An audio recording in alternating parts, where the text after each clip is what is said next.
Navaratneshwara states, Sarvasamapi dikshanam muktihi phalamakhanditam avirodhat bhavantyeva prasangyastu bhuktayaha.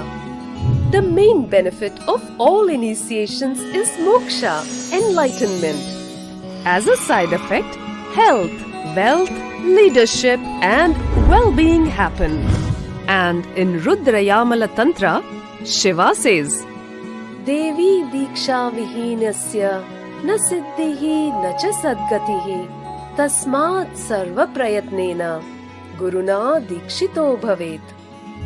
the one who is not initiated does not attain liberation nor a better future. So by all efforts, one should get initiated by Guru. What is the science of initiation? Neuroscience has proved that the process of initiation floods the brain with energy. This is the superconscious energy of Kundalini, our own highest inner potential energy. As the Kundalini flows from the thalamus to the cortex, it sets up a powerful energy loop within the brain, which awakens the latent non-mechanical parts which we have never used before. With increasing levels of coherence, the whole brain comes alive, turning into a superconductor of conscious energies that heal, empower, transform our lives, bliss and fulfillment. Initiation creates high awareness, visualization, creativity. It also slows the aging process and improves the immune system. Kundalini awakening, healing experience, levitation, teleportation, materialization. Experience the power of initiation through a range of exclusive programs conducted at the ashram. Nithyananda Dhyanapitham.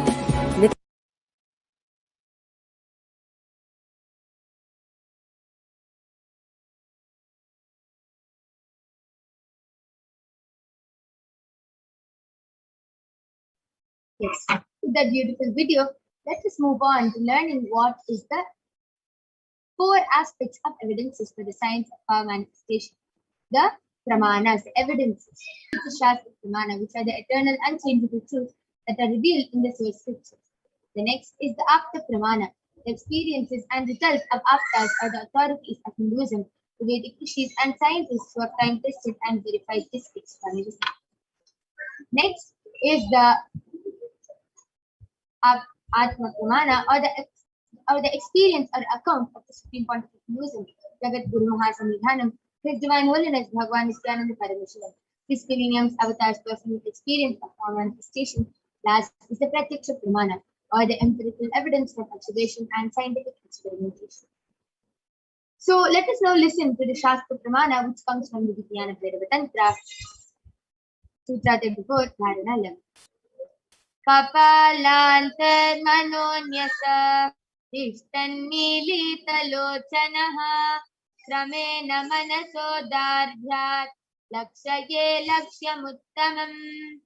Translation goes, by fixing the mind on the inner space within the crown center and sitting stably without any movement, having the eyes closed in succession, by that stability of the mind and inner space, through the power of the third eye, one directly sees the ultimate goal Laksham by having the vision beyond the sight that reveals any object or place, attaining the space of oneness with the source Paramashiva. The next is the Apta Pramana, that Bhagavan Shri Krishna initiates Arjuna with the power of third. Bhagavan Shri Krishna says to Arjuna, Natu mam shakyase drashtum manenaiva chakshusha Divyam dadami te chaksuhu pashyame yogamaishwaram. But you cannot see my cosmic form with these physical eyes of yours. Therefore I grant you the divine third eye. Behold my cosmic opulence. In the Hindu Purana, Srimad Bhagavad Gita, Bhagavan Krishna initiates Arjuna into the power of third eye to behold his Vishwarupa Darshan. The 11th chapter of the Srimad Bhagavad Gita contains the description of Bhagavan Shri Krishna's cosmic form, as it is completely narrated by Arjuna as he sees Bhagavan Shri Krishna through the third eye. Inside and outside broke. The first experience is that I was able to see everything around me, above me, the whole 360 degree, 10 direction, everything. I realized not only I was able to see, I was able to feel, experience. I felt that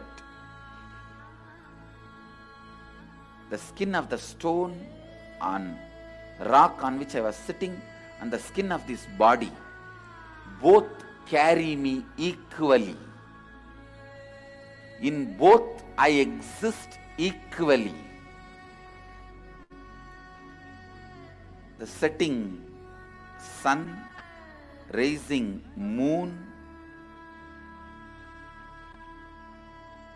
the whole Arunachala hill, all the plants, bush, shrubs,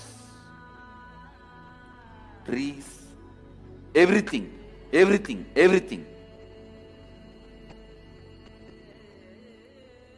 Just became so alive. The idea, something is inside,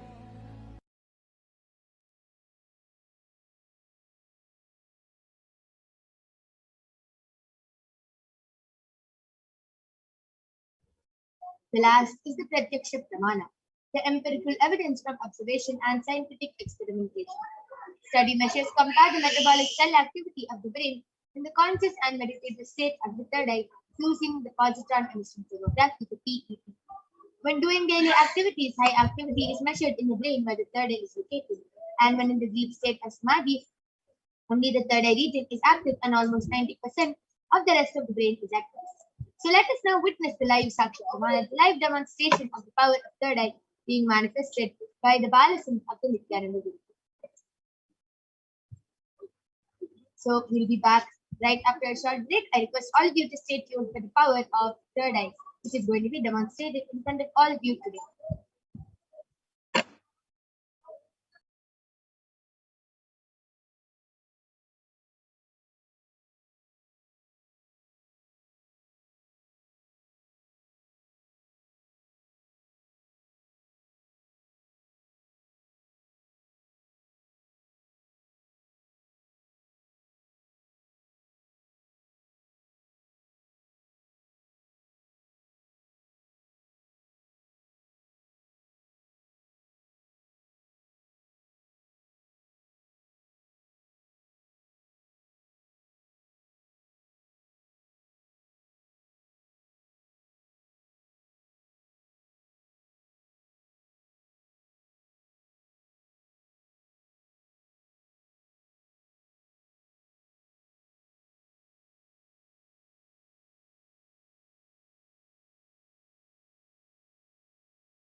Yes. So now I'm back with the Balasans of the Nithyananda Gurukul Manipuri Kalandra Ananda, who is going to be demonstrating this extraordinary power of third eye to all of you.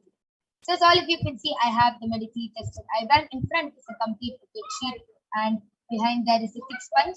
There is no possible way of light entering the eye band, and all you can see there's a strap which will comfortably strap the eye band to the balism. So this is the eye band I'm going to be placing on Ma Kaladhara's eyes now.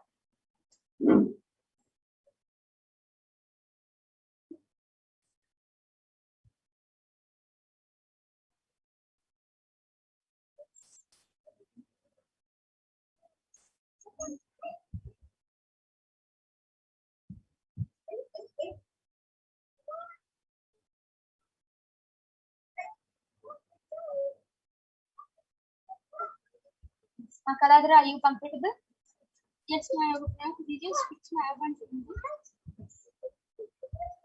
Now? Yes, beautiful. So I request the YouTube comments to now be projected. Just before that, Ma Kaladhara, I request you to turn to your right, left, up, and down. So all of you can see there's no possible way of light entering. There is no gap, and there's no possible way of light entering. Yes. So now I request the comments to be projected. All of you can go ahead, post anything you want in the Kailasa HDH Nithyananda YouTube channel. You can post comments, questions, numbers, letters, random emojis, random letters, random numbers, random words, anything you want, and Ma Kaladhara will be reading it out loud. Yes, the first and the only comment which is there till now in YouTube is from Alankrita Yadav, and she has posted Nithyananda. Beautiful. Amazing. I request all of you to continue and go ahead and post any comments you want in the Kailasa HDH Nithyananda YouTube channel. Ma Kaladhara will be reading those live.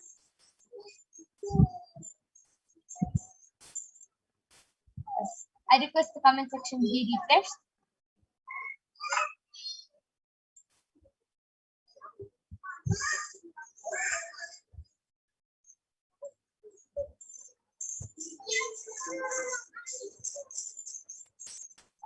Yes. The next comment is from Bharat Jalankista in the expression Sunni Aya. She has posted Nithyananda, Yoga Prana, and amazing Kaladhara with an exclamation mark. And she has put a baby bird, baby chicken, and the next comment is a place of frog in light green color. Then it's a face and hands of a monkey, head and hands of a monkey, where the hands are covering the monkey's eyes. And the next comment is a honeybee. And the fifth comment is chicken coming out of an eggshell and living.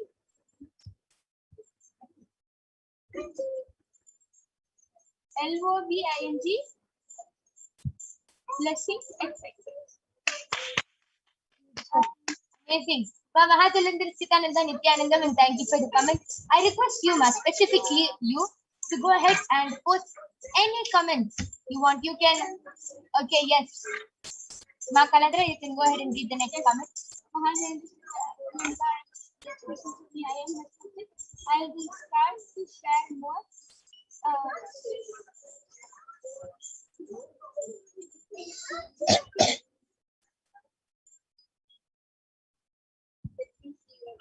CHALLENGING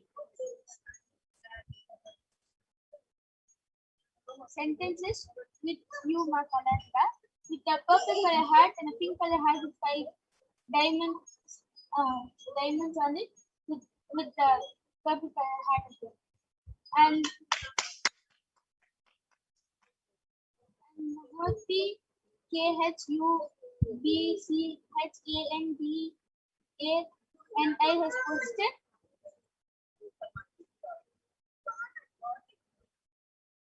SPATIC matter DITYNAMIC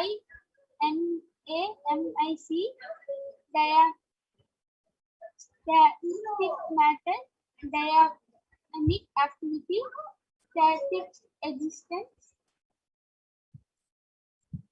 1 always in oneness. Amazing, beautiful. And BIGYANCHAPAGAIN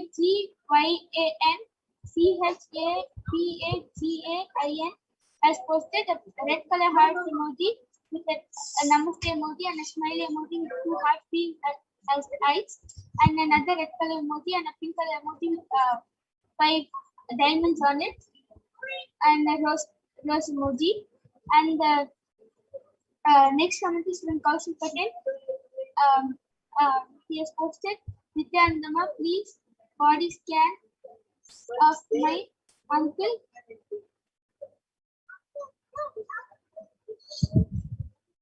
Prakash Patel.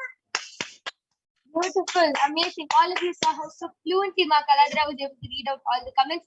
All of you, Vigyanaya, Kaushalaya, Mohitaya, Mahadilanda, I request all of you to go ahead. You can post random emojis, random numbers, random letters, anything. And Ma Kaladra will be reading it out so fluently. And yes, Kaushal Patel, to answer your question, we will definitely be doing the body scanning of your uncle Prakash Patel. But it is our integrity to get the permission and consent of the person before doing the body scanning for him. So please do get the consent and the permission from your uncle and confirm back with us in the chat section, and surely we'll be doing a body scanning for your uncle. So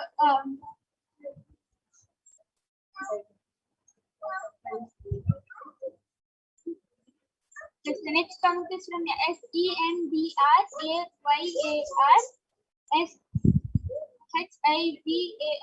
has posted super marks, and Vignan CHAPAGAIN has posted, please scan me, ma. Yes, Vigyan Chapaganaya will surely be doing the body scanning for you, but we'll be doing it in the next segment, right after this, right after the demonstration of the power of third eye. And Kaushalaya has gotten back telling, okay, ma. Yes, beautiful. That was an amazing demonstration of the power of third eye. And the next there is a comment which just came from Mohitaya, and he has posted super. Amazing. So all of you saw how Kaladra was so fluently able to manifest the power of third eye, and it is all with the grace and blessings of the Supreme Court of Hinduism, Jagat Guru Mahasanghanam, His Divine Holiness, Bhagwan Nithyananda Paramashivam. So before we move on, I'll just be in the last comment from Peter Vajraya, and he has posted Nithyanandam with the namaste. Yes, Nithyanandam Paitaya Parashakti Akashic readings program. And yes, finally, with this, we will be concluding the third eye segment, and we'll be moving on to the next power, which is the power of body scanning. Now I'm going to be removing the eye band of Ma Kaladra. All of you can see that the eye band is completely intact. There is no change to the eye band, and there's no possible way of light. Beautiful. That was very amazing, Ma Kaladra. And we'll now be moving on to the next segment, which is the power of body scanning. So we'll be back right after a short break. Go ahead, call your family members, friends, and you yourself can request for a body scanning in the Kailasa's HDH Nithyananda YouTube channel. And if you want a body scanning or a remote vision, you can request in the Kailasa's HDH Nithyananda YouTube chat section, and we will be attending to you immediately. So we'll be back right after a short break.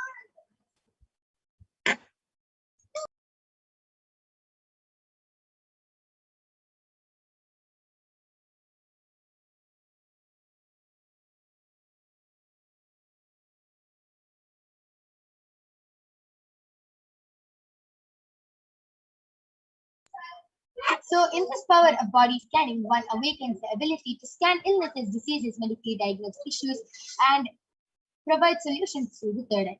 So let us now see the Shastra Pramana for the power of body scanning, which comes from the Vijnana Bhairava Tantra. Swadehe jagato vapi sukshma tarani cha tatvani yani nilayam Dhatmante vyajyate para. Bhagwan Parameshwara said, cognize deeply that from the subtle to the subtlest constitutive principles of your whole body, Swadeha, or of the whole universe, simultaneously exist of the essential reality. They are being absorbed in their source cause, Paramashiva, and by the experience of such restful awareness, one becomes complete from all the thoughts and the ultimate universal divine power, Paradevi, Adishakti, is revealed and the supreme power manifestation happens. The next is the Apta Pramana, which comes from the life of a Siddha named Teriyar. Teriyar was a Siddha and one of the Brahmanan disciples of Agastya. One day, a man suffering from a severe headache comes to Agastya for healing. Agastya scans through his third eye and reveals the root cause of the headache. He reveals that there is a small tere, a type of frog, sitting in the person's brain. Agastya immediately instructs Teriyar, his disciple, to perform an open head surgery and remove the frog from the brain. Once the surgery is completed successfully, the person is healed and the disciple gains the name Teriyar. The next is the Atma Pramana, which is from the life of His Divine Holiness Swamiji. Swamiji has beautifully manifested the power of Sushada and body scanning. On the 22nd of December, Swamiji shares how he used his power of body scanning, paraphrasing his words. Only when I had a multiple compound heart fracture was I forced to go for surgery in the absence of medical checkups related. At that time, they detected heavy quantity in my different organs, and it was revealed that I had been poisoned and it was revealed that I had been poisoned without our knowledge. I immediately used diagnostic methods instead of medical facilities to study the body condition due to the poison. Through the body scanning, I found out what problems and imbalances had happened and where the balance had been. I used allopathy as a second opinion just to verify my findings. The next is the Sakshi Pramana. All of you can see all the participants who have, most of the participants who have participated in the Paramashivoham level program have shared their experience of how they were able to manifest this just with the initiation of Swami. So let us now witness the live Sakshi Pramana, the live demonstration of the power of body scanning by the Balasins of the Nithyananda. Before that, let us see the Pramana for the power of remote vision. The power of remote vision is where one awakens the ability to scan distances at sea. The Shastra Pramana goes, Vyomakan dhyayet dighiranavitam nirashrayati shakti swarupam darshayet tata. Bhagavan Parashakti says, concentrate and forget special awareness on oneself and form a vast heap of space or sky Vyomakan. It is limitless in any direction whatsoever. Darshayati Shakti, the power of consciousness, frees from all support, reveals and manifests herself as a form of one's essential nature. The next is the Apta Pramana, which goes back to the time of the Mahabharata. In the Hindu epic, the Mahabharata, Dhritarashtra was a blind king, and Sanjaya is the first charioteer of Dhritarashtra. Sanjaya is initiated into the power of Duradrishti and Durashruti, which is remote vision and remote hearing, by sage Vedavyasa. He narrates the whole Mahabharata war to King Dhritarashtra, and it is through Sanjaya's narration that the humanity has received the sacred scripture, the Bhagavad Gita. And next is the Atma Pramana, how Swamiji was able to manifest this power. When Swamiji was a young boy, one of his gurus was Narayana Swami Tata. It was well known to keep remote distances at ease. So one day, a senior police officer came to Narayana Swami Tata, seeking help to find a thief whom they were searching for the last time. Narayana Swami Tata turned towards the Supreme Conduct of Hinduism and asked him to see the whereabouts in the mirror by applying some Narayana. And not only the Supreme Conduct of Hinduism was able to see the whereabouts of the thief in the mirror, but also showed the same to the police officer, after which the thief was caught red-handed in the same location as revealed by the Supreme Conduct of Hinduism. So you can see to the left is Narayana Swami Tata and to the right is the Supreme Conduct of Hinduism. And last is the Dakshi Pramana. You can see Manitya Brahmananda has posted Pranam Bhagwan after the Bhavasmali lesson, manifesting a small structure, a tall male deity's image issues. Lots of huge streets around, deep gratitude at Delhi. So these are just few of the sharings of the thousands of disciples initiated by the Supreme Conduct of Hinduism into these extraordinary powers. So let us now witness the live Sakshi Pramana of these extraordinary powers being manifested by the Balasins of the Nithyananda. Please go ahead, start posting your comments in the Kailasa States Nithyananda YouTube channel for your requests, and we'll be back right after a short break with the Balasins of the Nithyananda.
So I'm back with the Balasans of the Nithyananda Gurukul Manikya Brahma Yogananda, who is going to be demonstrating this extraordinary Shakti to all of you today.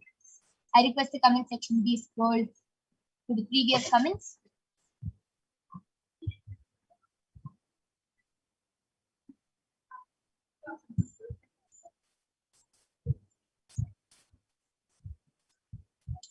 Okay, so I request the comment section to be scrolled to the Vigyan Chapagain Aya has requested for a body scanning. Sama Brahma Yoga, you can do the body scanning for Vigyan Chapagain Aya. Mohit Kub Chandani has requested for a body scanning. Yes, Aya, surely we'll be doing a body scanning for you. Paita Vajraya has also requested for a body scanning after the successful surgery. Yes, Aya, surely we'll be doing. And Aya has specifically requested, please do the body scanning for me, ma. I'm after the disc replacement surgery back at home. I think the surgery went well. Paramashivoham was all the time with me. Yes, Aya, surely we'll be doing the body scanning for you. And Alankita Yadav has also requested for a body scanning.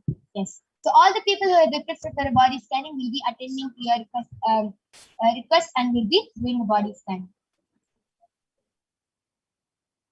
Yes, so Vigyan Chapagan Aya, I did the body scanning for you, and Parmeshwar revealed to me that your whole shoulder area and behind your neck, the whole area, the nerves are pulling and it's really hurting.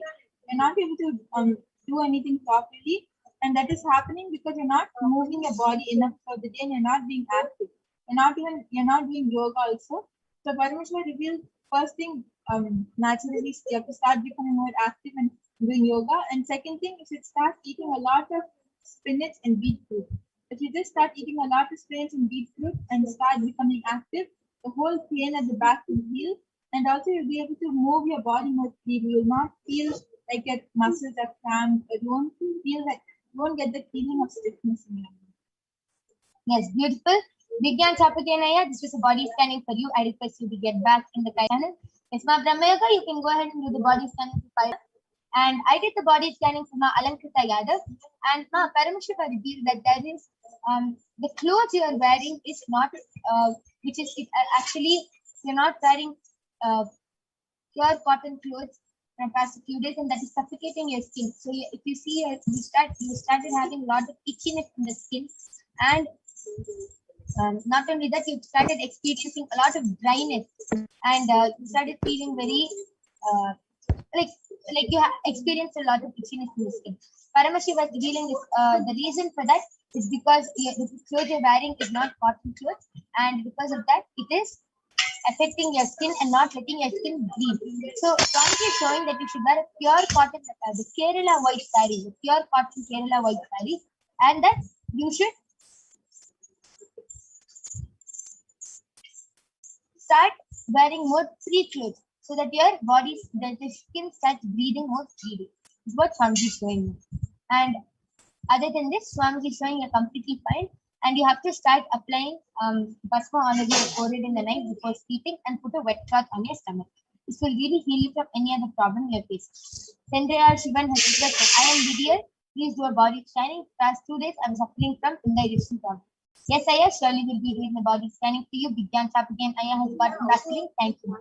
Yes, thank you, Aya, for joining us in this segment. Yes, so Fire Vajraya, I did the body scanning for you. And Parameshwar revealed to me that the surgery is successful, yes, and everything is completely fine.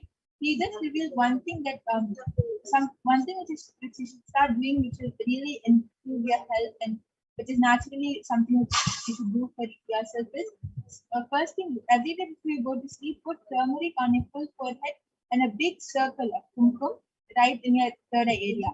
That will really help you, and you'll see a lot of toxins in your body get clean when you do that.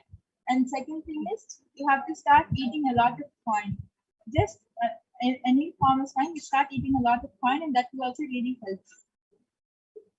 Okay, beautiful. That was a beautiful body scanning for Fire Vajraya. Yes. Vigyan Chapagan has gotten back telling, yes, I was not doing yoga for last 1 week and my shoulders are hurting. Yes, thank you, Aya, for getting back, and beautiful Madam Yoga. Prior to Vajraya, I request you to get back in the chat section, and Alamkrita Yadav has gotten back to you. Thank you, ma. Yes, ma, thank you so much. And I did the body scanning for Mohan Iyer just before that. Now, Brahmayoga, you can go ahead and do the body scanning for Vidiyal Iyer. And he has specifically asked that 2 days he has been suffering from an indigestion problem. So you can go ahead and do the body scanning. And yes, Mohit Kupchandani Iyer, Paramashivoham revealed that you have been facing a lot of stiffness in the thigh area from your hip till your thigh. You have to, you're finding it hard to walk. There's a lot of stiffness over that. And that is because of you not sitting in the proper position. Your inner organ, your muscles are just becoming very stiff, and you're not doing enough yoga, and it is not healthy for you. That is why you're facing a lot of stiffness, because the movement is not that, and the connection from the brain to the legs is getting disturbed. So Swamiji is showing that what you have to do is a lot of yoga, and you have to, Swamiji is showing that you have to take salt and rock salt, and you have to heat it up and put it in any cloth, and that will be hot. The rock salt will be hot, and that you have to place it anytime you feel stiffness or pain in the lower back area. You can place the hot salt in the cloth. It will be like a hot pack, like that on your lower back, and it will be it will slowly start healing. But you should also start doing a lot of yoga and drink a lot of water.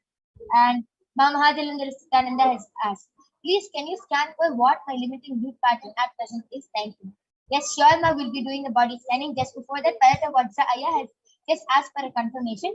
I have to eat a lot of what? Didn't hear that. Didn't hear what I have to eat now. Thank you for the scan. Yes, Aya, Ma'am Brahmayoga will be clarifying that again. Yes, so Parata Vajra Aya, Paramashiva revealed that you have to eat a lot of corn. When you start eating corn, you'll see that it will really help you in so many different things in your body. Okay, beautiful. So Aya has to eat a lot of corn. Yes, Ma'am Brahmayoga, you can go ahead and do the reveal the scanning about for Vidiyalaya. Yes. So Vidiyalaya, Paramashiva revealed to me that the reason as to why your digestion is not happening properly is because you're not drinking a lot of water and you're not moving your body throughout the day. So you have to start drinking at least 3 liters of water a day, which is not at all happening currently. So at least 3 liters of water throughout the day, and be active throughout the day. Whenever you can, just walk around or do some yoga, move your body so that the food can get digested, and also drink a lot of water. And not only that, every day in the morning, start taking castor oil, 1 spoon of castor oil with warm water. Follow this simple solution, and you'll see that your digestion problem will automatically start healing. And yes, I have even Anil Yadav has posted, please scan my wife Kavita having her permission. Yes, I did the scanning for your wife Kavita, and Paramashiva revealed to me that she's starting to get overweight, and that is only happening because first thing, she's having too many incompletions and too many like if any incidents happen throughout the day, she's holding on to it for the full day. She's not able to unplug from it, and not only that, she is starting to eat, like even though she's full, she's eating with you. So the solution is, first thing, every day before going to sleep, you should start doing the unplugging process, which everything that she has gone through throughout the day, she should just start reliving everything, going back to that memory and reliving it, and just dropping it and completing with it. And then she should just read 1 page from the Living Enlightenment book and go to sleep. This will really help her. She'll feel so much of completion, and also you'll see that the change in her body also. And second thing, Paramashiva revealed she should start doing Nithyananda Nirahara Samyama for the next 1 month. If she follows this solution, she will become completely fine. Yes, and I also did the body scanning for Ma Kavita. And Paramashiva revealed that you have been having the irregular menstrual cycle now. And Paramashiva revealed the solution, the reason, the root cause of that is too much heat in your body. As Ma Brahmayoga revealed, you started becoming overweight. So that is also causing a lot of heat and toxins inside of your body. So really a lot of detoxing has to be done. So automatically the menstrual cycle will also get aligned. So Paramashiva revealed what you have to do from that is every alternative day you can do the termite mud pack along with all the solutions Ma Brahmayoga revealed. You can take the turmeric termite mud and mix it with water and apply it every day on your head like this, all around your head and on your stomach, and that will actually take out a lot of heat. Just lie down for 20 minutes like that, and you will see, and then wash it out, and you will see that a lot of heat goes out of your body every day because of that, and your skin will also start glowing. And Mohit Kupchandani Aya has requested a scan for how he can get his wisdom tooth, which is stuck inside his gums, out without having surgery. That's why I did the scanning, and Paramashiva revealed that every day you should buy a marble, a white stone, a marble Shivalinga, and every day you should do Abhishekam with a little bit of honey. Like pour the honey on top of the Shivalinga. Take that honey and apply it nicely in that area after doing the Abhishekam, and you will start getting healed. And every morning, instead of brushing with paste, Paramashiva revealed you should start brushing with Haritaki, the Kadakai Podi area, and you will be healed from this. Chandraya Shivan Vidiyal Aya has gotten back to me. Thank you so much, Ma. Yes, thank you, Aya, for getting back. And yes, so with this, we would like to conclude this power manifestation session. We thank all of you for joining with us in this power manifestation session. We see that a lot of people have requested for a body scanning today. So we thank all of you for joining us. Please stay tuned for the upcoming segments where you will be learning about who is Devi Parashakti and what are her qualities and much, much more. So the next segment will start right after a short break. We thank all of you. Thank you.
Yes, Nithyananda, everyone. Yes, Nithyananda, Madhura, you can go ahead. Yes, so that was a beautiful demonstration of the powers of third eye that all of us just witnessed. So now let us move to the next segment of this program where all of us will be learning more about who is Devi Parashakti, the divine feminine consciousness.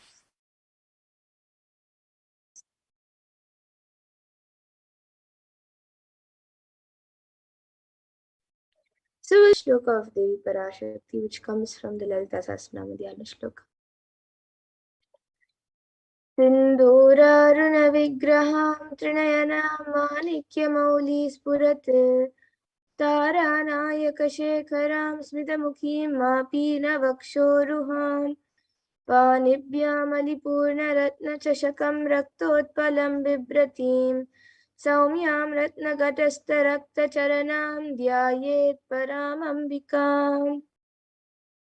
And the translation for this verse is: the Divine Mother is to be meditated upon as shining in a vermilion red body, with the triple eyes sporting a crown of rubies, studded with the crescent moon, a face all smiles, a splendid bust, one hand holding a jewel cup brimming with mead, and the other twirling a red lotus.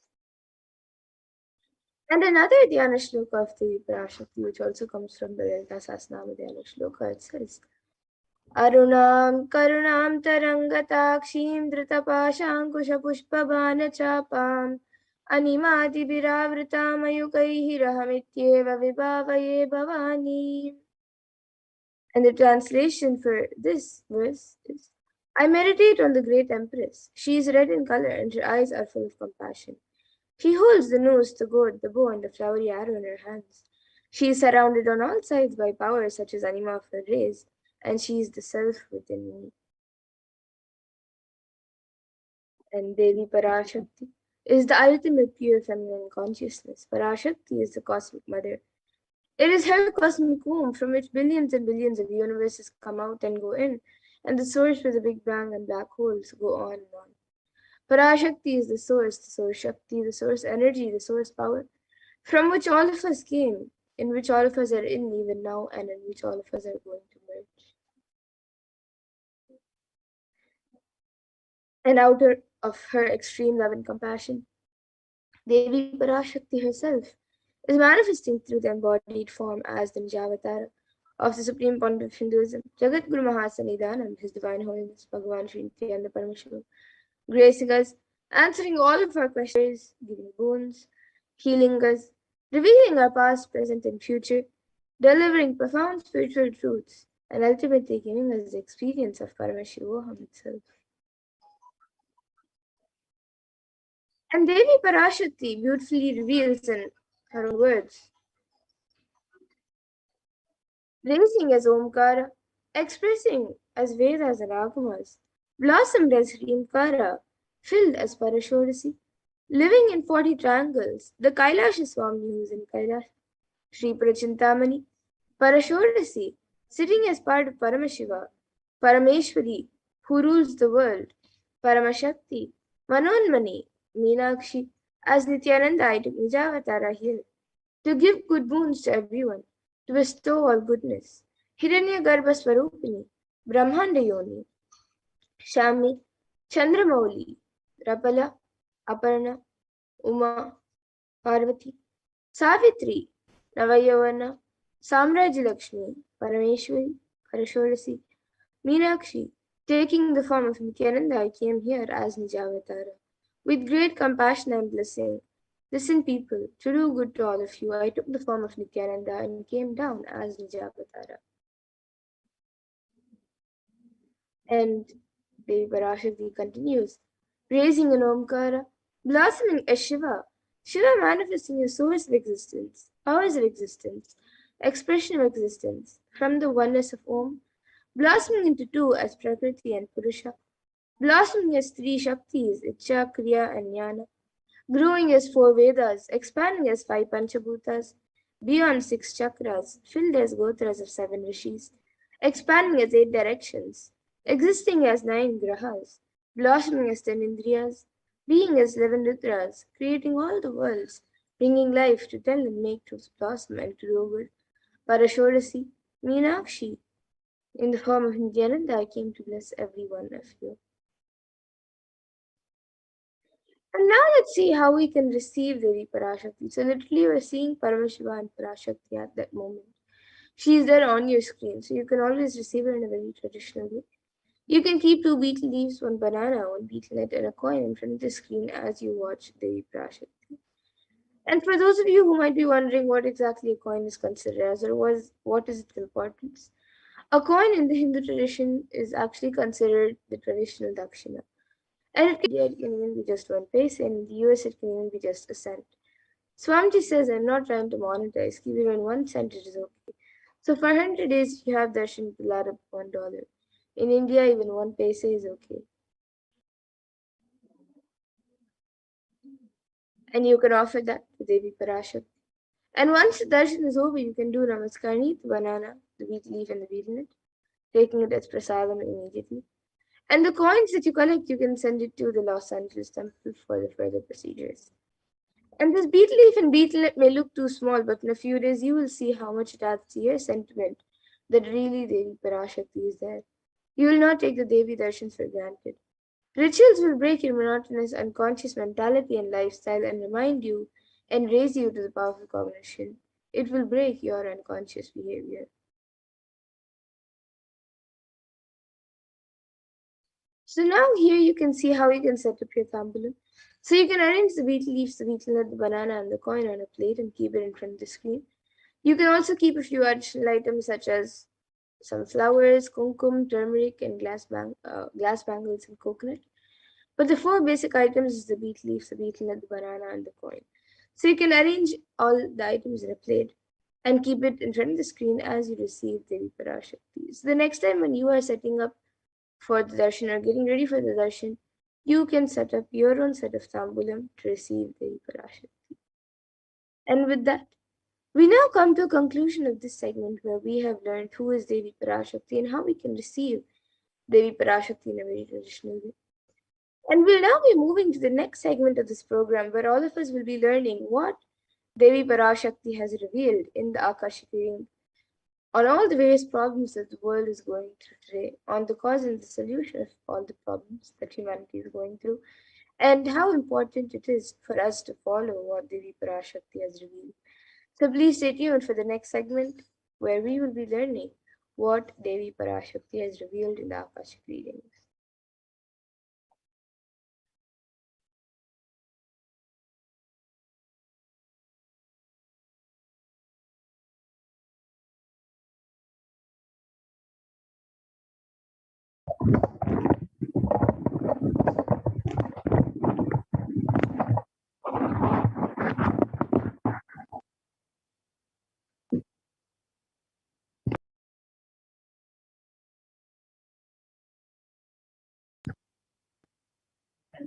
Now let us enter into this next segment where we will understand Devi Parashakti's revelations on the rising sea level. So as we know, Devi Parashakti has been continuously guiding and blessing the whole of humanity with various sacred revelations. Now let us look at some of those revelations.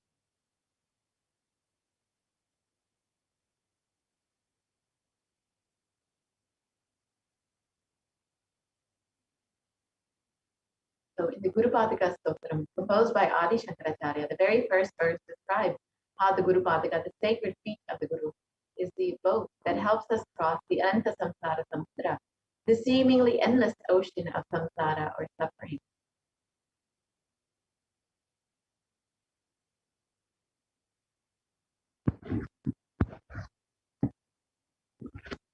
And in this verse, Adi Shankaracharya describes the greatness of worshipping the Guru's feet.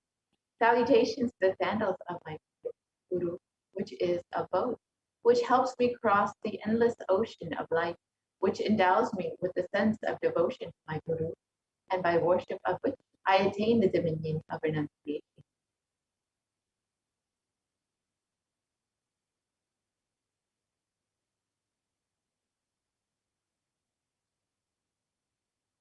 Many of us have been feeling stuck in the same storming and raging ocean, being unable to navigate ourselves lost and the overwhelming vastness of the suffering that surrounds us during the pralaya, the great deluge. Our loved ones are dying due to the pandemic. Our homes are being destroyed due to natural disasters, and social institutions are crumbling around us. The whole of humanity is in a desperate and dire need for hope.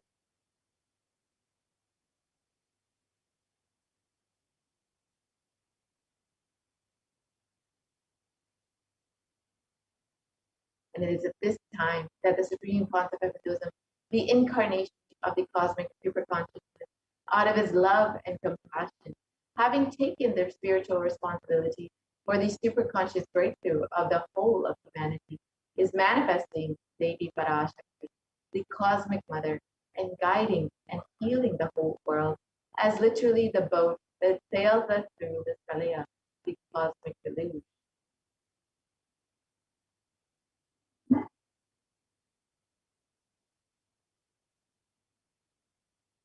And Devi Parashakti has guided the whole of humanity in the form of revelations of profound sacred secrets of Sanatana Hindu Dharma, and by showing us the future regarding global issues, the COVID pandemic, natural disasters such as fires, floods, and more, and even the twisted human conspiracies and underground wars which have not surfaced common knowledge as yet.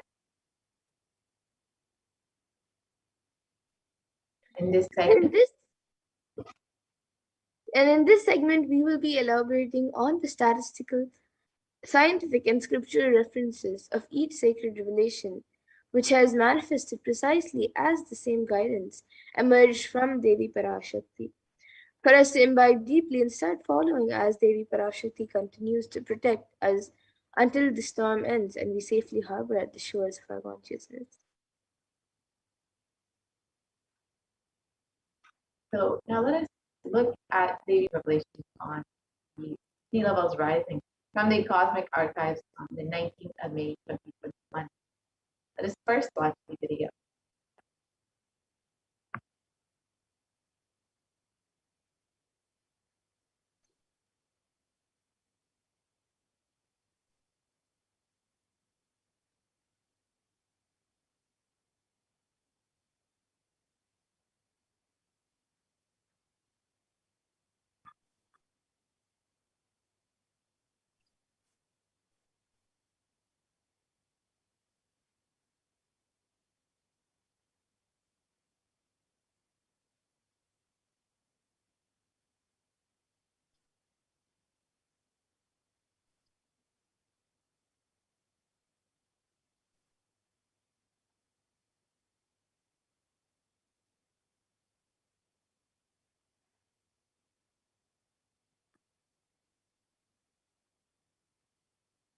ஓம் ஓம் Andreas கல்.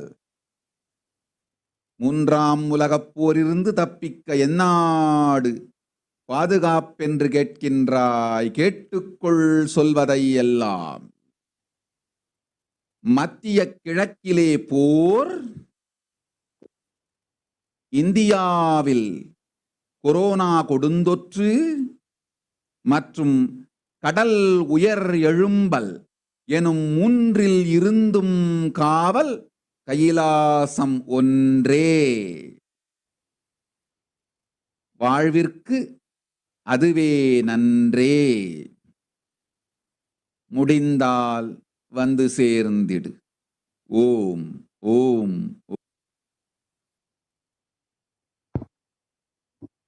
Let's look at Devi's revelations mapped into English.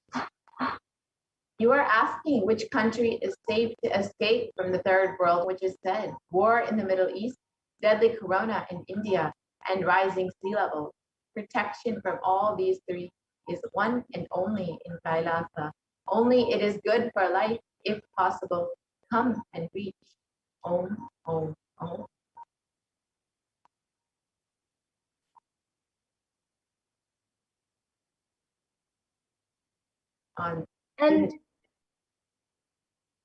And on the 19th of May 2021, while answering the prayer of one of the devotees, Devi Parashakti manifested through the Supreme Point of Hinduism and warned about the sea levels rising and the cascading effects of climate change crisis on humanity.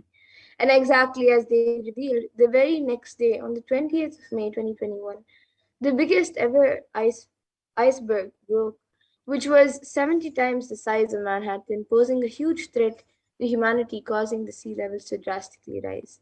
So let us now see the scientific articles about sea levels rising as per Devi's revelations.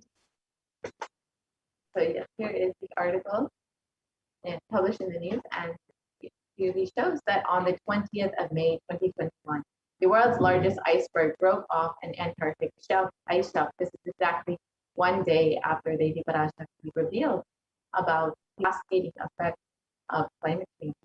And so many of us have been hearing about the climate change crisis, about global warming, about how the environment is damaged due to human activity. No one had ever thought that we would ever see the direct effects of it immediately. But as soon as Devi Parashakti revealed about sea levels rising, we saw immediately that the iceberg broke off of the Antarctic ice shelf. And it is predicted that sea levels will continue to rise, according to modern science, even in a best case scenario. The scientists expect that sea levels will continue to rise in the coming centuries. And the Earth's coastlines will be significantly affected by this. In a best case scenario, if CO2 emissions are completely reduced to zero, we will still see sea levels rising up to 1 meter.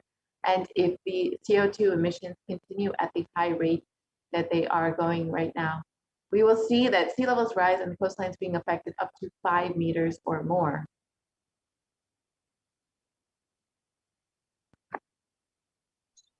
And the sea level since 1880 in some ocean basins, and sea level has risen as much to 6 to 8 inches, which is 15 to 20 centimeters, since the start of the satellite record in 1993. So here you can see a study and research done by Global Climate Change, where it clearly says that sea levels will rise 1 to 8 feet by 2100. And many people may not think that sea levels rising will affect them directly, as it seems like a faraway problem, but in the United States alone, almost 40% of the population lives in relatively high population density coastal areas. And globally, 8 of the world's 10 largest cities are near a coast, according to the UN Atlas of the Ocean.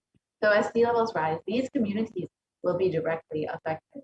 However, even as sea levels rise more and more, communities more inland will also be affected, as we will see in the future how much the sea levels rising affects the various storms and other natural disasters that are created around communities that live in the ocean, near the ocean, as well as more communities living inland.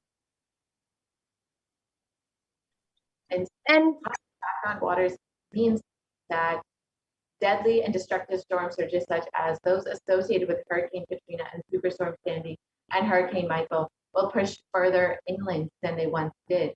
So this is exactly what we were explaining, that as the sea levels continue to rise, we will see more communities inland being affected. And higher sea levels also means more frequent high tide flooding, sometimes called nuisance flooding. So again, more and more communities will be affected. It's not just communities that are living directly on the coast, but even communities that are further inland. And nuisance flooding is up to 300, has increased up to 900% in the last 50 years, and we will continue to see this increasing as sea levels continue to rise. And here you can see what is the main cause for sea levels to rise. So global warming is causing a global mean sea level to rise in 2 ways. So the first is that glaciers and ice sheets worldwide are melting and adding water to the ocean. The second is the volume of the ocean is expanding as the water warms. And third, which is a much smaller contributor to the sea level rising, is a decline in the amount of liquid water on land. The aquifers, lakes, and reservoirs, rivers, and soil moisture. And this shift of liquid water from land to ocean is largely due to underground water pumping. And here you can also see pictures of the Parisian Glacier in 1917 and 2005. So you can see in 1917 how much ice there is, and in 2005 it has literally become a total land. This is in just less than 100 years that this glacier that was fully formed is almost fully melted into almost grassland. This is literally in one lifetime of a person that this glacier has completely been melted. And the pace of global sea levels rising has more than doubled from 1.4 millimeters per year throughout most of the 20th century to 3.6 millimeters per year from 2006 to 2015. So in most of the 20th century, levels of the sea levels rising was pretty stabilized at 1.4 millimeters per year. However, in the last few years, the last 2 decades, we've seen it drastically increase as due to various human activity, including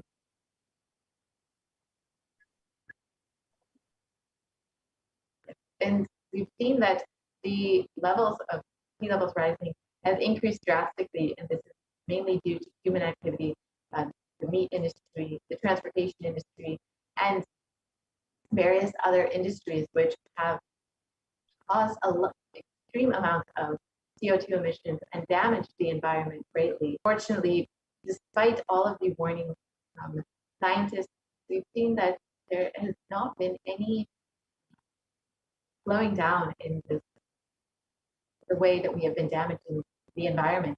And in the last photo, you could see that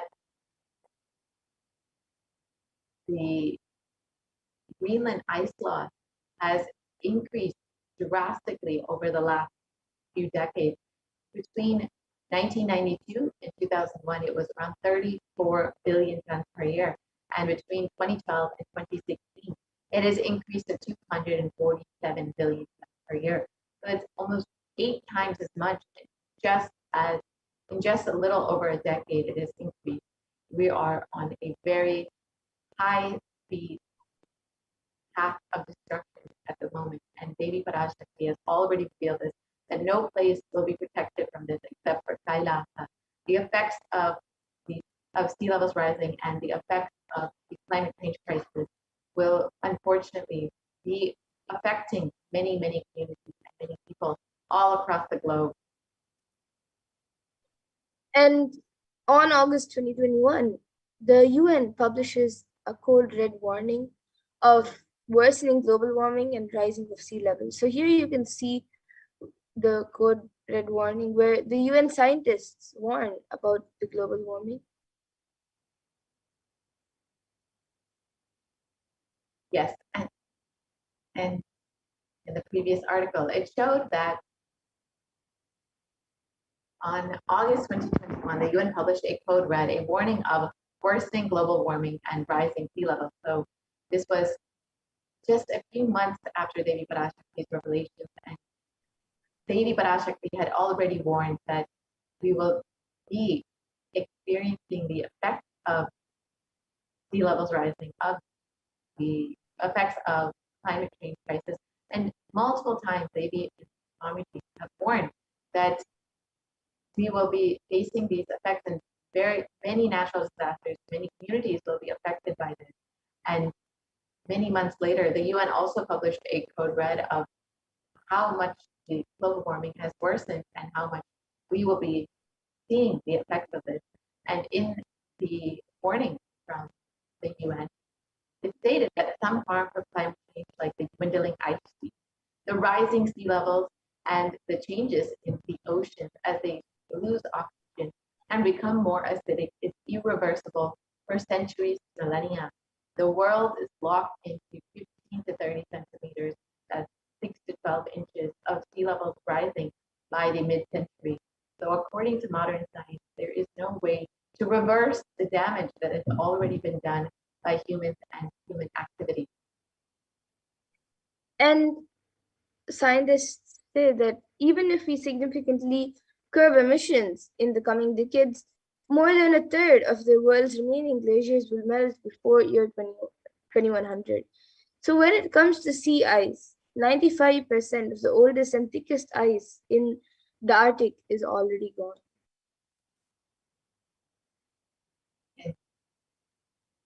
As Devi revealed, and as Supreme Pontiff was continuously been revealing, we will be seeing the effects of climate change crisis and sea levels rising, and we will be experiencing many natural disasters during this pralaya especially. We've already seen that with the floods in China, floods in India, and the floods in Europe and Germany, and most recently these floods in the US. And in one article, it reported that there are 150 people still missing in the German floods, and unfortunately, it's unlikely that they will be found. And according to science, it was reported that Europe's deadly floods leave even scientists stunned. And the climate change crisis has made these deadly German floods up to 9 times more likely. So you can see even scientists were surprised by the enormity of these floods and the damage that they have caused. But the Supreme Pontiff and Devi Parashakti had already warned that we will be experiencing the effects of the climate change crisis and the effects of natural disasters in the coming months during this pralaya. And unfortunately, modern science does not have a way to reverse the damage that has already been done to Mother Earth, to Bhumata, It is only the Supreme Concept of Hinduism and Hinduism that have a way to reverse damage and to heal Mother Earth, to reverse the damage that humans have done to her with the ongoing various industries that have damaged Bhumata. And it is only through non-violence and through the experience of oneness that we can heal Mother Earth, reverse the damage that has already been done, and protect the earth. And in this video, Supreme Concept of Hinduism has revealed how Bhumata actually responds to you when you connect with her and experience that oneness with her. So let us now watch that video and understand.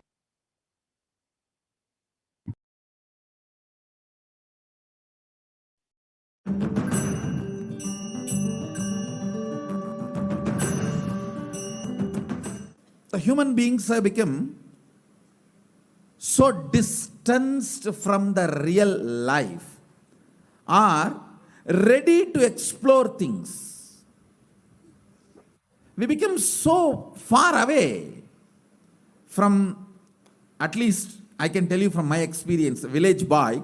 When I was 5 or 6, I opened all the alarm clocks in my house and I'll set it back, put it back. I don't see all that in the modern day kids. It's all about that stupid cell phone. Involvement with the reality has drastically reduced. Our whole life is nothing but the screen. Whether your love, your relationships, even your sex, everything is limited to that screen. Am I right? Almost. No, almost. Everything has been reduced to that screen. Involvement with the reality has drastically come down. It is so unfortunate, especially the food, the plastic food dumped into your system. See, all the things which you eat, none of them have life. They are all not grown from life. My guru used to tell, please walk without chappal or covering your feet. Whatever grows in that land, eat, because Mother Earth records when you walk without shoes what all the ingredients are missing in your body. She records what you need for your body, nutrients or vitamins, whatever. Whatever is missing in your body, she produces in that food which grows in that land. And eat that and live. It is too mind-boggling concept. I tell you, only after I started doing it, I realized you don't need any external medicine if you know to live with the nature.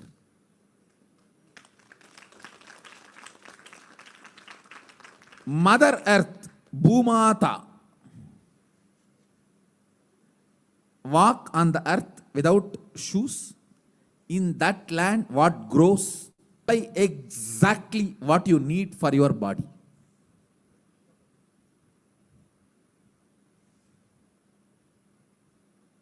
Looks too difficult to believe. But after I started doing that, I realized it. Your body does not need any other medicine, anything else. Actually, maybe 2 years before, due to these continuous classes, day and night, and in the night time, the web-based programs for the outside India, all these, my whole eating habits have gone chaos, and no question of rest. It became like a too much on the system. So I had some stomach issues. I remembered my guru telling this, walk on the earth and what grows, eat. So I started walking without chappal for a few days. Suddenly I saw in my courtyard a new plant coming up. No seed, nothing, just coming up. I was wondering what is going on. How come suddenly, between the rocks, new plant coming up. And one of the devotee Ayurvedic doctor, he said, Swamiji, if you can get this plant and add it in your food, your stomach will be completely healed. I said, where to get? When he walked into the courtyard, he said, this is the plant. This is the plant. And throughout the campus we searched, we did not find another one. Nobody knows from where the seed has come, from where the plant has come. Understand, it is not that just for me miraculously nature is doing. It is the nature's life. I was ready to play with it, so she showed the miracles to me. Anybody willing to play with her, she shows her miracles to you. Nature is miraculous. If we are ready to play, she shows it. She demonstrates her love, her care. If we go back to the food with life, our life also will start more interacting, more alive, more vibrant, more overflowing.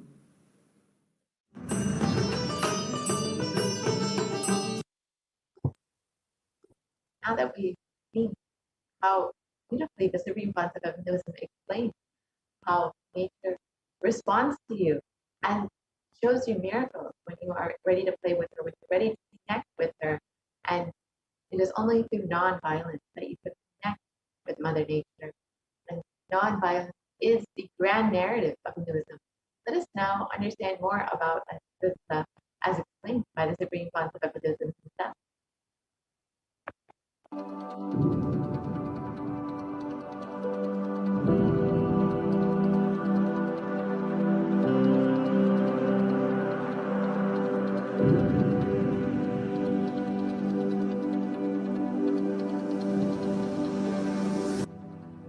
We often believe that exacting revenge is a form of emotional release and that getting retribution will help us feel better. Especially this modern day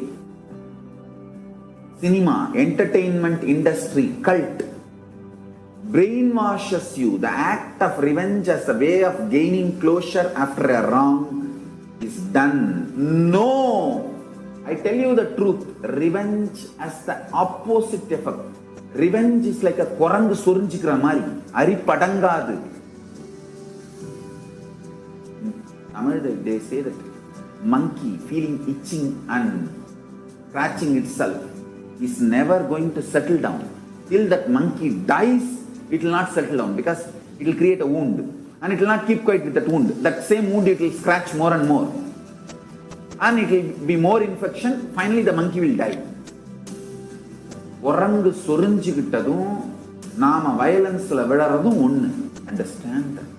Mass media, cult, entertainment industry, TV and cinema, cult is brainwashing you, telling that revenge is heroism, violence is heroism. No, it is not. Non-violence is heroism. I tell you, in every level, non-violence as a strategy. Because you see, non-violence makes you realize more and more oneness. It strengthens the oneness. Oneness strengthens the non-violence and non-violence strengthens the oneness. You need to understand the context. Only then you will understand how this non-violence can be a successful strategy. If you miss one or two components and do it out of wrong context, it will become a mess. It will become a laziness and non-involvement. Laziness and non-involvement is not non-violence. Don't use non-violence brand and tag to justify your non-involvement and laziness. No. That's what Arjuna was trying to do in the Arjuna Vishada Yoga. He was telling Krishna, oh, why should I kill people? Why should I kill people? Let me go away and become a sannyasi. Oh, Dubukke. This fellow, when he went to do tapas in the forest also, he got married to a girl.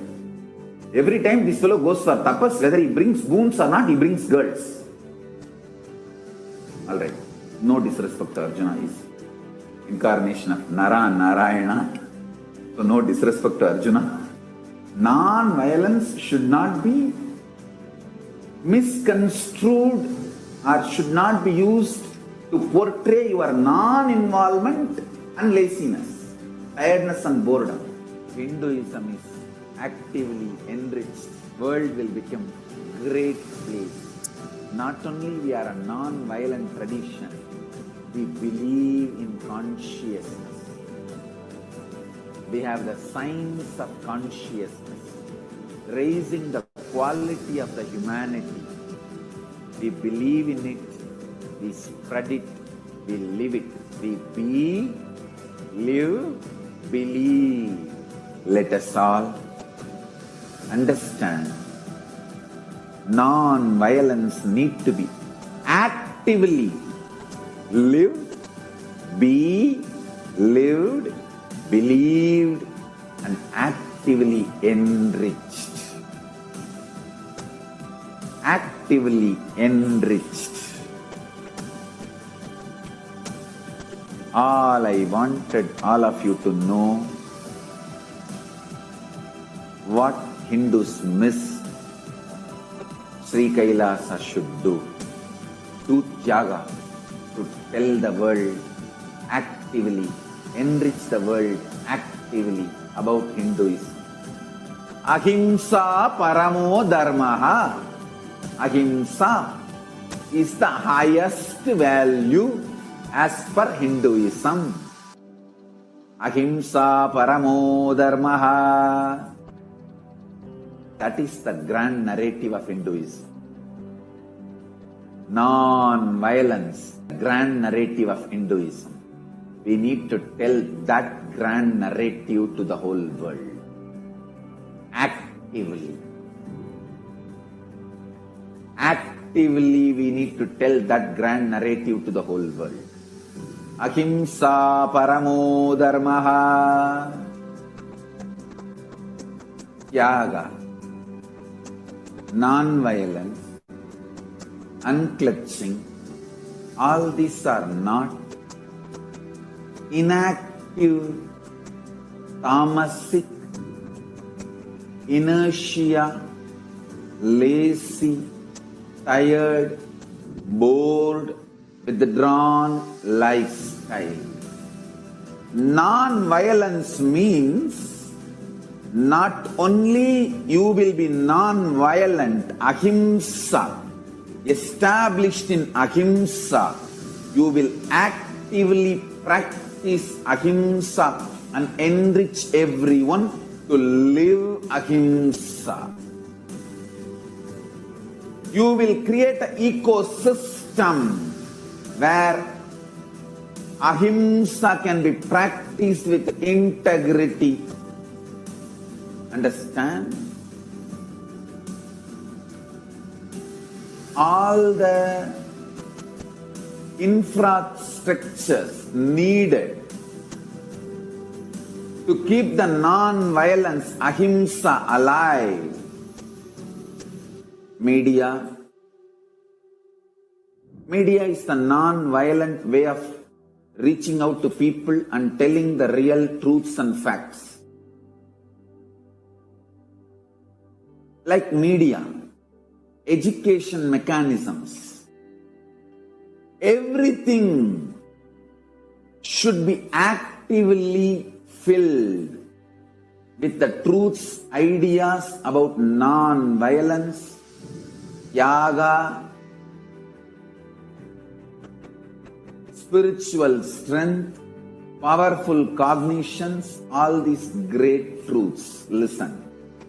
Again and again and again. Many are trying to harass me through the social media and all other way, saying that, oh, you are teaching constantly non-violence, ahimsa, peace.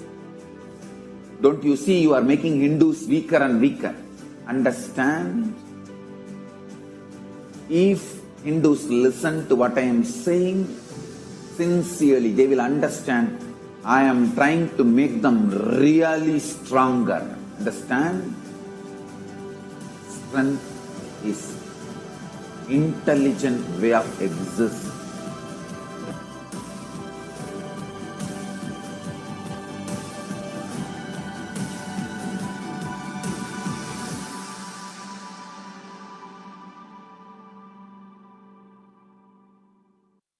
The way to heal Mother Nature, connect with Mother Nature, and through non-violence, you can see how Mother Nature will respond to us. This is the grand narrative of Hinduism.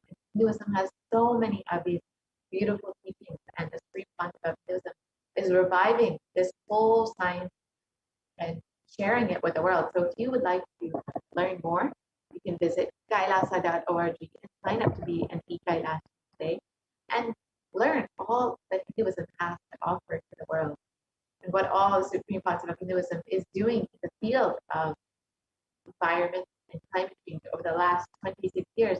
The supreme concept of Hinduism has been continuously working to heal Mother Nature, to bring these teachings, and through these teachings, reverse the damage of global warming and climate change.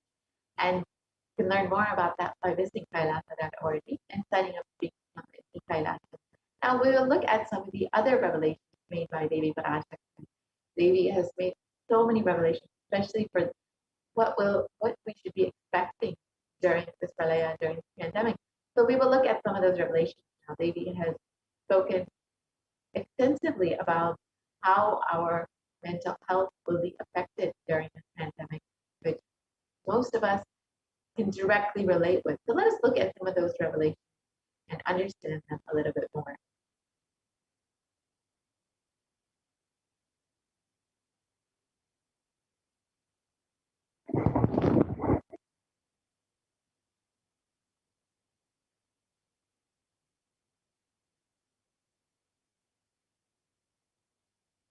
So Devi has revealed that during this time, during this pralaya, that that minds will get collapsed and that our mental health will be directly affected by the pandemic. And now we will look at some of the research which has shown this. And after that, we will understand some other. So the translation of Devi's revelation, not only people will be dying in crores, financial and mental retardation, you will also see minds getting collapsed. Freedom from all of this suffering is the life of living enlightenment. First, prevent yourself from this deadly corona, oh people. Do the job of saving yourself, your life as first priority.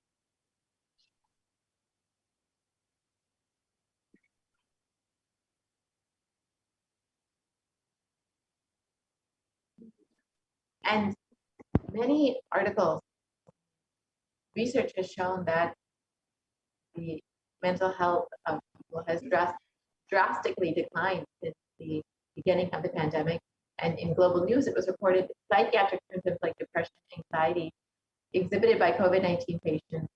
It showed this study. And according to this new study, neurological symptoms like depression and anxiety are also showing to be common in those who have contracted COVID-19, even in more mild cases.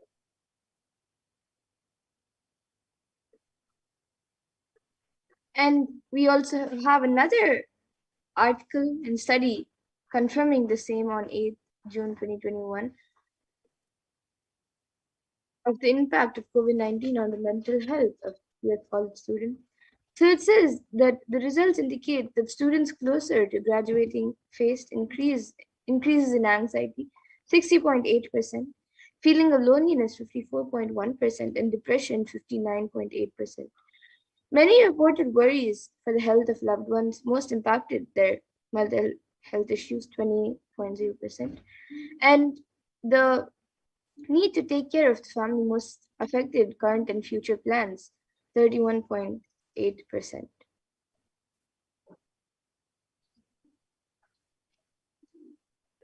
In another study, it shows that rate of anxiety and depression among college students continues to soar according to research. And researchers at Dartmouth College, who have tracked the moods and behaviors of about 200 college students for 4 years, say that stress levels are at their highest. And this article states that the researchers at Dartmouth tracked 217 college students as they were entering into their freshman year, and they have seen that students' stress levels rise and fall, but usually in tandem with midterm and final exams. But since the onset of the pandemic, rates of depression and anxiety have soared and have showed no signs of coming down. But just as Devi Parashakti revealed, minds will be getting collapsed during this time. People's mental health will very drastically decline during this time. And let us now watch a video where Devi Parashakti reveals the secrets of the universe on 8th June 2021.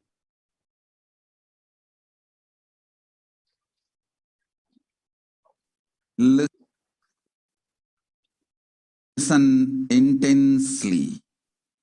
I will reveal the secret of the universe and its expansion.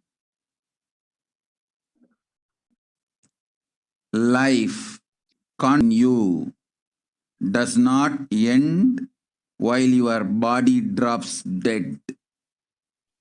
It moves from different universes, vertical time zones, lives in different time zones as per its free will, knowledge, desire. But ultimately, to get enlightened, complete liberation, Paramashiva Padam, your soul has to come back to this karma bhumi, the Bhumandala. This Bhumandala and the Jati ecosystems, the caste ecosystems, Hindu, Jnana, Sannyasa, Yoga, Grihastha, multiple spiritual ecosystems are created for the souls to come back and rebirth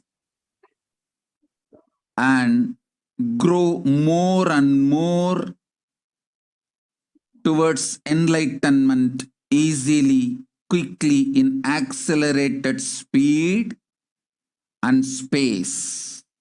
Now,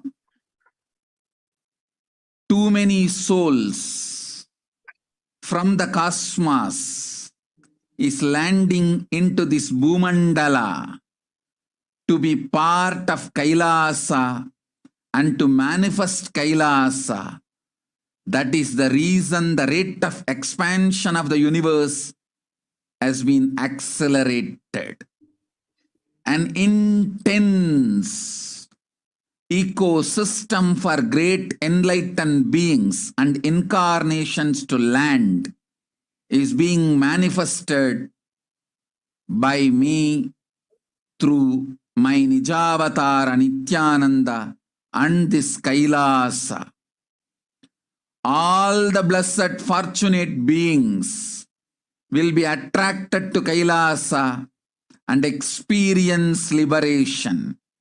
Kailasa is the space where Sanatana Hindu Dharma, cosmic science is nationalism. This cosmic law is the country law. Sanatana Dharma is nationalism. These cosmic truths will be the truths of the country, society, ecosystem, society, country, judiciary, ecosystem, all this of Kailasa will be aligned to the cosmic law, the cosmic energy, universal existential truths. Because Kailasa, cosmic ecosystem is manifesting, expansion of the universe has been accelerated. Universe is celebrating the happening of my Nijavatara Nithyananda and this Kailas. Yes, so now let us again see what Devi Parashakti has revealed. We can Now let us reiterate what Devi Parashakti revealed.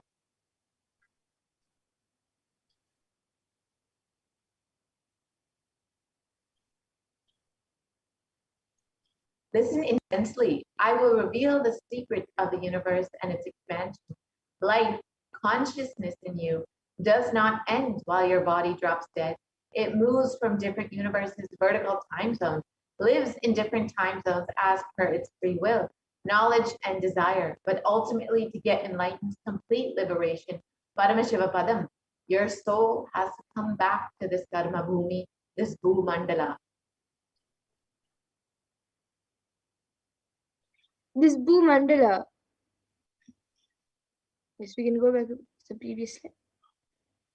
This Bhu Mandala and the Jati ecosystem, the caste ecosystem, Hindu, Jnana, Sannyasa, Yoga, Grihastha, multiple spiritual ecosystems are created for the souls to come back and rebirth and grow more and more towards enlightenment quickly, easily in accelerated speed and space. Now, too many souls from the cosmos is landing into this Bhu Mandala to be a part of Kailasa and manifest Kailasa. That is the reason of the rate of expansion of the universe has been accelerated, and intense ecosystem for great enlightened beings and incarnations to land is being manifested by me through my Nijavatara Nithyananda and this Kailasa. All the blessed, fortunate beings will be attracted to Kailasa and experience liberation.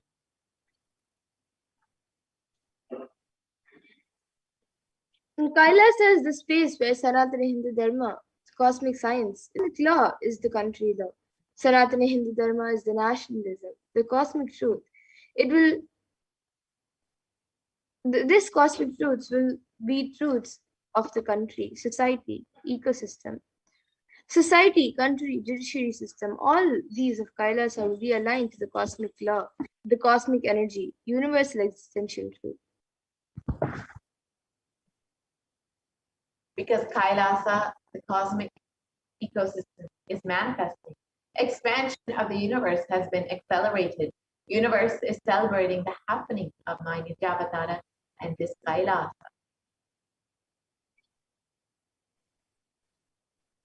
Let us understand how the universe is not just expanding as they revealed, but its expansion has accelerated.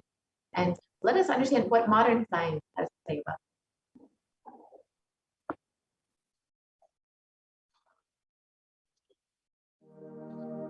You are looking at the most detailed three-dimensional map of the universe known to humankind, and it's called the Sloan Digital Sky Survey.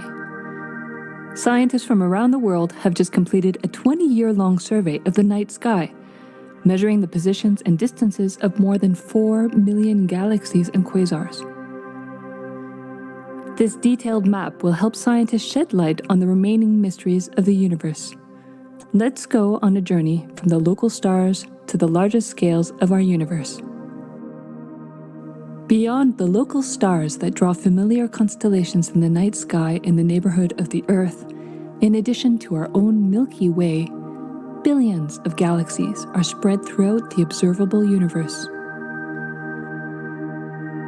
Moving faster than light, we will take you through space in a journey from our place in the Milky Way all the way out to the large-scale structures of the visible universe, and we'll tell you about how we're mapping it out. Since 1998, the scientific community has realized that the universe is not only expanding, but its expansion is accelerating. This unexpected acceleration constitutes one of the major conundrums in physics.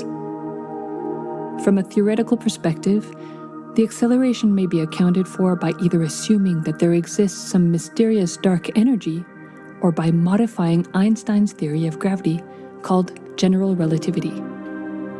In the same year, the Sloan Digital Sky Survey was launched to tackle this enigma of the accelerating expansion of the universe. The Sloan Digital Sky Survey is a vast collection of the angular positions of galaxies observed in the sky, as well as their distances from us, determined by observing the systematic shift of galactic light induced by the expansion of the universe, the so-called redshift. In this new map of our universe, the large dark patches are mostly regions obscured by the Milky Way that cannot be observed. During the last 20 years, through 4 exploratory phases, the Sloan Digital Sky Survey has created the most detailed 3-dimensional maps of the universe. To achieve this, it focused on different classes of galaxies: nearby galaxies, red galaxies, more distant star-forming galaxies, and superluminous distant active galaxies called quasars.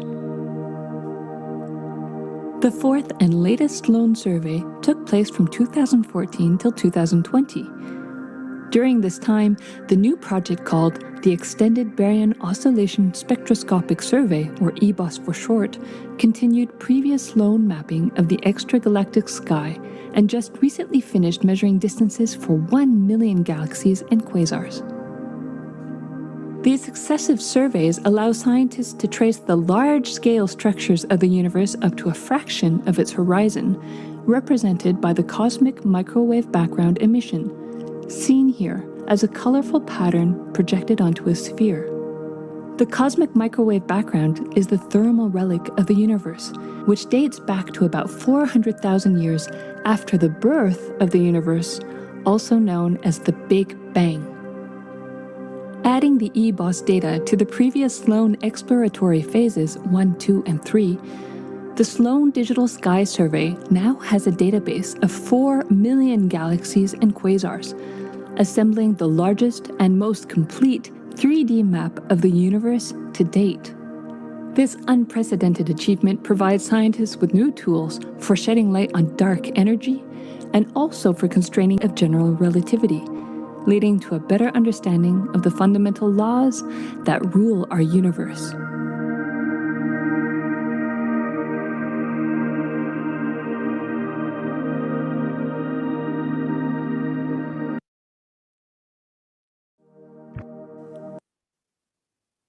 Now that we've understood, let's look a little bit more about what science has said about the universe expanding.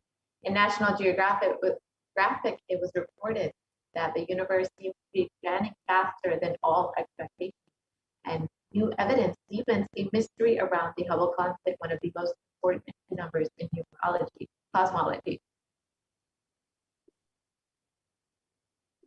And the fresh evidence suggests that the universe is expanding faster today than it did in its infancy. A difference has set off a search to understand what cosmic forces could be at play.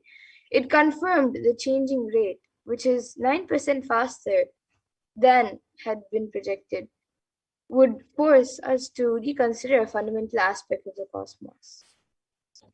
Yes. And despite modern science not understanding what cosmic forces could be at play, Devi Parashakti has beautifully revealed to us that it is because of this Kailasa and the Nijavatara of Swamiji happening that has made all the beings in Kailasa come down, and that is the reason that the universe is expanding at an accelerated rate.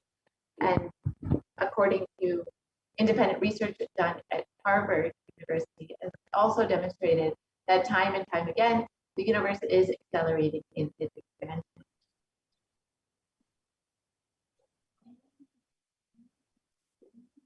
Let us now understand what the Supreme Concept of Buddhism himself has revealed about the expanding universe and how it is accelerated.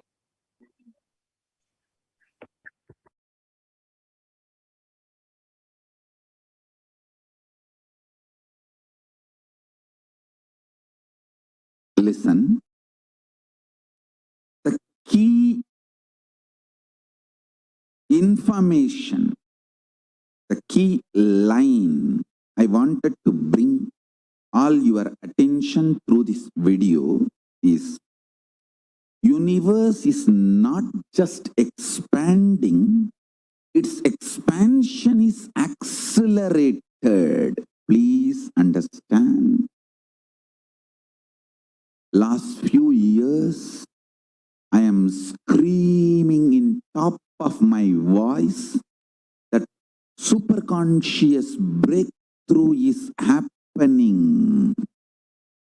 Please understand. It is not only just the physics level, the universe expansion is accelerated. It's a dark energy, the dark matter, in that level, the unmanifest, in avyakta, unmanifest level itself, the expansion is accelerated intensely. Please understand. The expansion is accelerated intensely in the dark energy, in the dark matter, unmanifest, avyakta swarupa of Paramashiva. See, Paramashiva's manifest form only is this world which we are all enjoying, experiencing. There is an unmanifest form of Paramashiva, dark matter, what we call dark energy, dark matter. The triggering of expansion, not just expansion, acceleration of expansion is happening from that dark energy, dark matter. Because scientists are using the word dark energy, dark matter, I am using the same word. But if you ask me to give a right word, I will say Swatta Sutta Swayam Prakasa Jyoti. I will call it a superconscious energy, superconscious matter. See, because the human eyes can't cognize, human beings are calling it as a dark matter. But because human eyes can't cognize, but third eye can cognize, I am calling it as a Swayam Prakasa Jyoti. Jyoti, light, superconsciousness, is the word rishis, enlightened beings, will use. But unfortunately, scientists have their own limitation. With the two eyes, when you see something which is not seen, you call it as dark. With three eyes, when you see something and you know it cannot be seen by the two eyes, you call that as Jyoti. Sutta Swayam Prakasa Jyoti. Jyoti Mandala. What we show as Jyoti of Arunachala, what exists as unmanifest of Paramashiva, is one and the same. Please listen. This acceleration of expansion is from the unmanifest, avyakta, sarira of Paramashiva, the unmanifest space of Paramashiva. From that, the acceleration of expansion is happening. Now, the superconscious breakthrough is imminent. It has to happen It is happening. I have been sent to planet Earth to facilitate this only.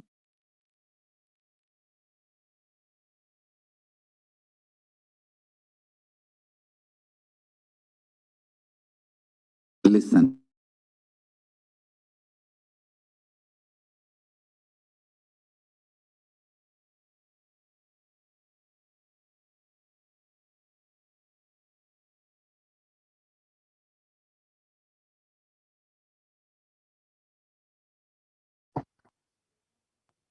Sorry for the technical glitch. Yes. Now that Supreme philosophy of Hinduism has revealed about why the universe is expanding at an accelerated rate, and we've understood from Devi Parashakti about this, let us now, we'll be concluding this portion of the program. We'll be entering into the next section where we will understand some of the various offerings that we can make to Devi Parashakti. And this is a beautiful opportunity for you to connect with Devi much more deeply and to experience that oneness with the divine.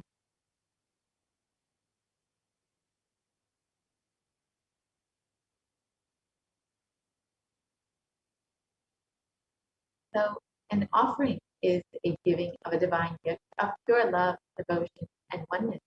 And it consists of two parts, the giving and the accepting. And only when the divine accepts what one offers, the offering becomes complete. Offerings are not made out of greed nor out of fear, but they are, when an avatar lands, the offerings are purely a part of the grand Leela played out for the only purpose of enlightenment.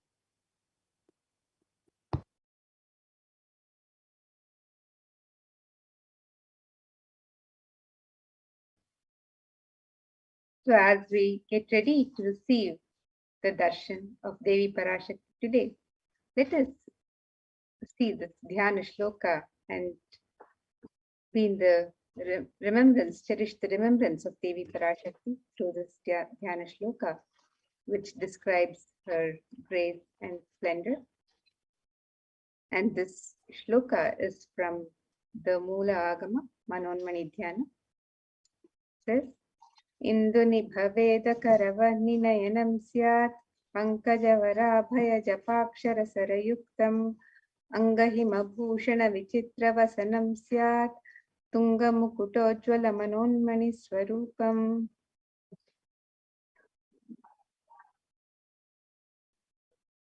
The meaning of this verse: moonlight face holding Veda books on hand, fire and ice with lotus flower, gracing and blessing hands, and one hand with japamala, beautifully decorated with jeweled ornaments, wonderful clothes, and shining crown.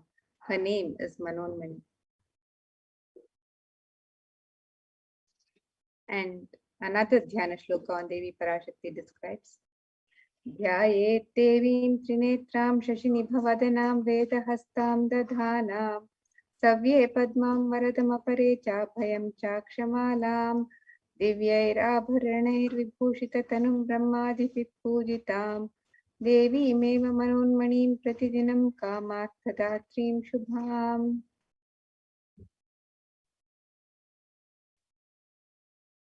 And the meaning of this verse: I meditate upon Devi with three eyes, glowing like a moon, holding the Veda, lotus, and gracing with blessing and gracing hands. She is wearing beautiful ornaments. She is worshipped by Brahma and other many gods and showers auspicious boons for all actions every day.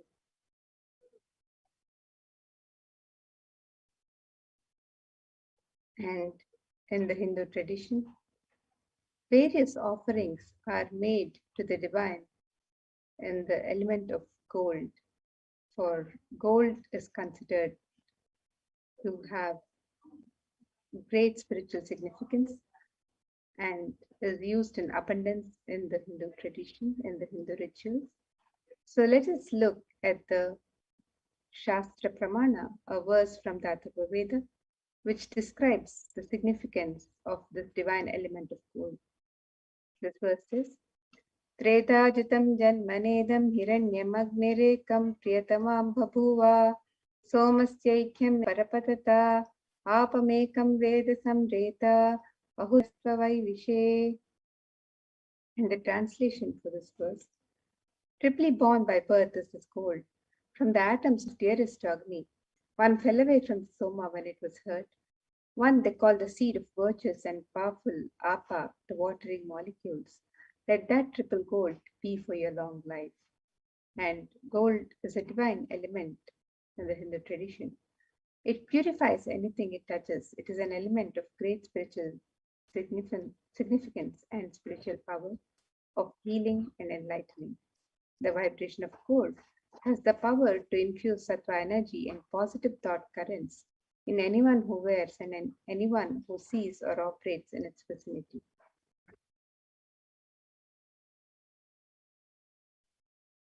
And gold is mentioned in abundance in all the Hindu scriptures, agamas, Vedas, Shrutis, Smritis, Itihasas, Puranas. In all Hindu scriptures, it is abundantly displayed that gold is the most auspicious and purest metal, which purifies our being. In the Hindu civilization, everything was built in gold, exchanged in gold. Ritual feasts were offered in gold bricks. And when one was to be saved from life-threatening illnesses, gold was offered as a ritual fee. Gold was in abundant amounts of commodities, including cows. Kingdoms were built with huge doors of gold. The streets would have huge columns and archways made of gold. Horses and cows were dressed in gold.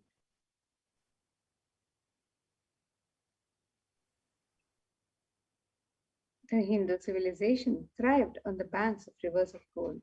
Indus called Hiranmaya in Rig Veda, the river of gold. The river Saraswati was called Hiranyavartini in Atharva Veda. Gold is the supreme element for offering gifts to the ones you love and revere. Temples are constructed and paved in gold. Deities are made in gold and decked and adorned in gold because it preserves the enlightenment energy for thousands of years and it lasts forever. So the first offering that you can make to Devi Parashakti is the easy offering, the general donation. And this is like in any temple that you might visit. You may just offer a few dollars just to say thank you, I love you to the divine, and a thank you for happening in my life. And it is stated that Devi is fond of true devotion and is realized through true devotion. You can be won over through true devotion, and she removes all fears.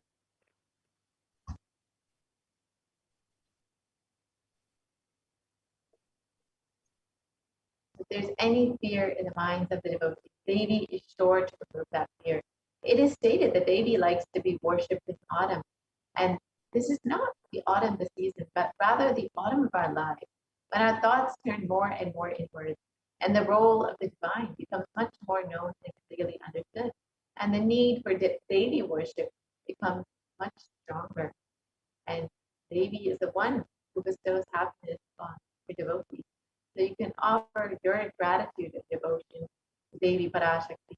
And by offering your kanika, and your name shall be chanted out during the puja to Devi Parashakti.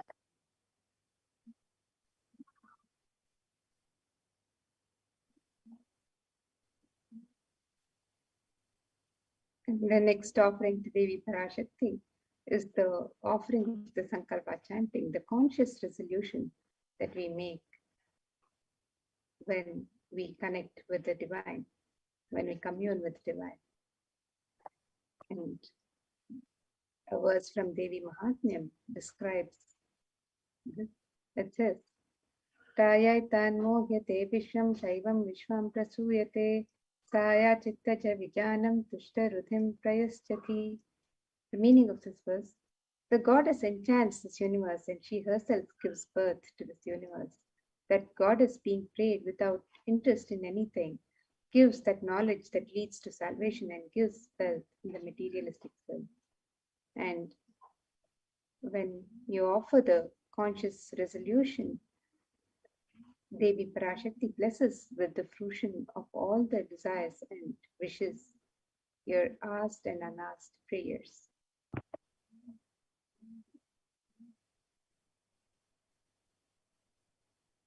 And the next offering is the Sahasranama Paranataka.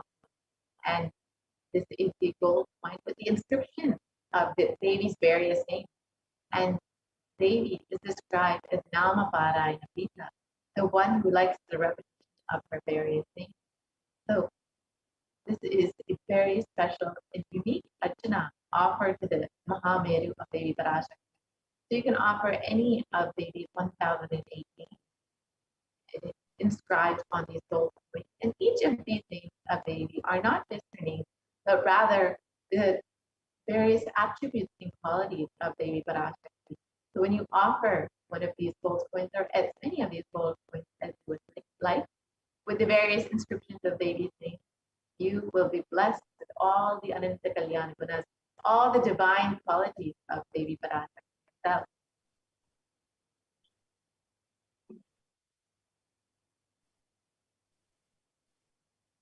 And the next offering to Devi Parashakti is the offering of the Mukta Anguti, the gold finger ring embedded with a pearl.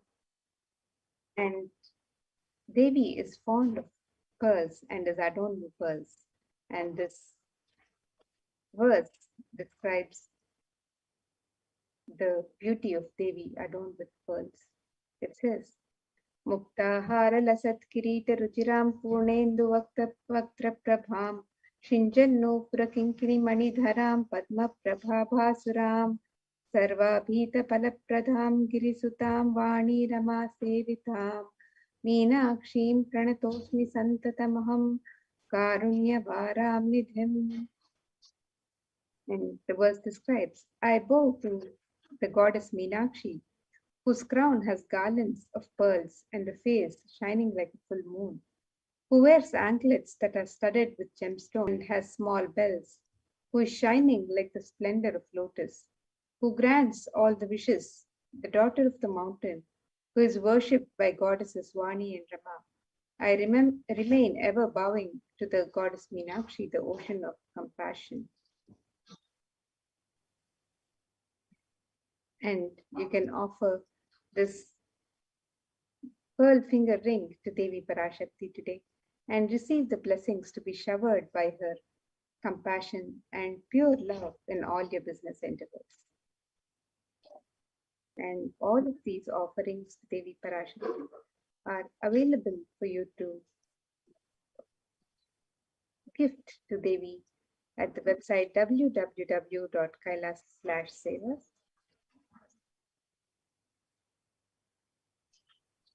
Next offering is the Svarna Padma Pushpa, the golden lotus. And in the Kamikagama, it describes that all the kalashas should be wound around with suitable thread and covered with a new cloth. They should be adorned with a lotus flower made of gold. So you can see the significance of the golden lotus, which is used in many rituals to adorn the kalasha.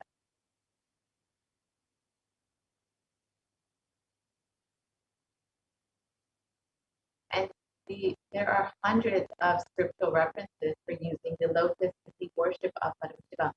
Almost everything in the worship of the ultimate involves the consecration of deities, of worship using the lotus flower, the lotus leaf, the lotus pericarp, or the lotus petal. And the lotus is a very divine flower. The Shakti of Paramashiva is called the lotus.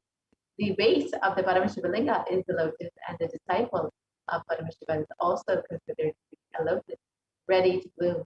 You can offer the golden lotus any size that you wish and be blessed to have the space, powers, and being of Devi in your inner state. And in every situation in your life, you too will bloom just as the lotus blooms in murky waters. You will bloom in any adverse situation in your life.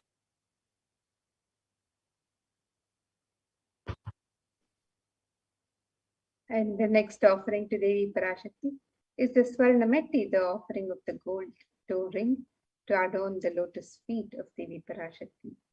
And this verse describes the beauty of Devi Parashakti's feet, her lotus feet, and the toning. It says, Nakaditi di sanchana namajjanatamo guna padadvaya prabhajala parakruta saroruha. The meaning of this verse: you whose brightness from the toenails destroy the darkness of ignorance from the minds of your devotees who prostrate at your feet. You whose brightness from your 2 feet overpowers that of the lotus flower too. And you can offer this gold toe ring to Devi Parashakti to adorn her sacred feet and be in constant gratitude for receiving her blessings in even the most difficult aspects of life. We can make this offering on the website www.kailasamailer.com/savers. Next, Sadhana Mantika, the gold hairline jewelry. And the Mantika represents from the Sahasrara Chakra, which is fully open. And Devi is described as the one who makes the nectar flow in all of our nerves from the Sahasrara. She gives the very pleasant experience of the ultimate. So when you offer this Sadhana Mantika to Devi Parashakti, your Sahasrara Chakra fully open and to experience the blissful state of overflowing gratitude, the state of complete peace.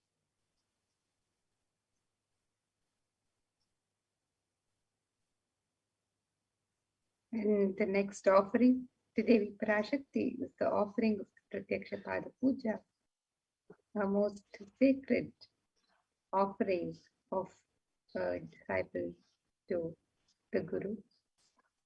In Saundarya Lahari, the Stotra describes that Devi's toenails have been sharpened by constantly being touched by the crowns of the celestial beings who always prostrate before Devi. Tamoguna is the darkness, and in the Stotram, Tamas is indicative of the ignorance in the minds of the devotees who prostrate before Devi, and their ignorance is removed. They attain the supreme knowledge. And offering of Pratyaksha Pada Puja blesses the Yajaman with all the auspiciousness and blessings of Devi Parashakti and the Nijavatara of Devi Parashakti, the Supreme Pontiff of Hinduism, Jagat Guru Mahasannidhanam, His Divine Holiness, Bhagwan Sri Nithyananda Paramashivam. So you can make this offering of the Pratyaksha Pada Puja on the website www.kailasamailer.com/savas. And next offering that we have is the Vastra Seva, the offering of those to the divine feet of the Guru during the Pratyaksha Pada. And when you offer this Vastra Seva, you will be blessed with all the auspiciousness and sweetest path to enlightenment with full protection from Swamiji and Devi Parashakti.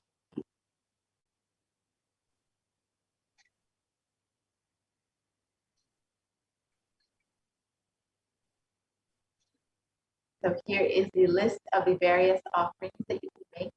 The E-Hundi offering, the general donation, the Sankalpa chanting, the offering of your conscious resolution, the Devi Sahasranama Swarna classes, the gold coin with the inscription of Devi's various names, the Mukta Anguti, the finger ring with a pearl, the Swarna Padma Pushpa, the golden lotus, the Swarna Meti, the gold toe ring, and the Swarna Mantika, the gold hairline jewelry, the Pratyaksha Pada Puja, the offering of worship to the feet of Swami, and the Vastra Seva, the offering of clothing to the feet of Swami.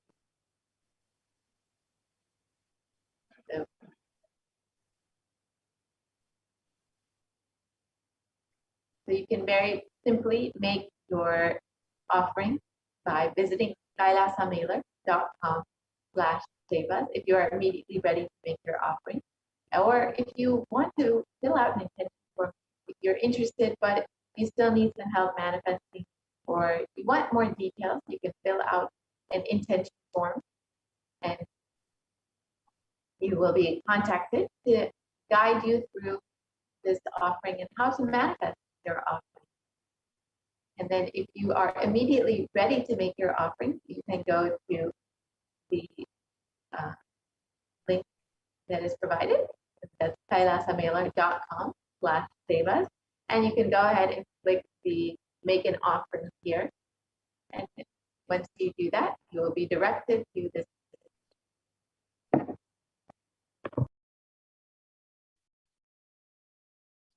You can make your offerings on this website, where you can choose resolution, the Sankalpa chanting, the Devi Sahasranama Kasu, the pure gold coin inscribed with the sacred name of one of the 1008 names of Devi Parashakti, the Mukta Anguti, the gold finger ring embedded with pearls, and the Swarna Padma Pushpa, the gold lotus flower, the Swarna Metti, the gold toe ring for the lotus feet of Devi Parashakti, the Swarna Mangtika, the gold hairline jewelry representing the overflowing gratitude, and the nectar overflowing from the Sahasrara, which is fully opened with the sentiment of gratitude.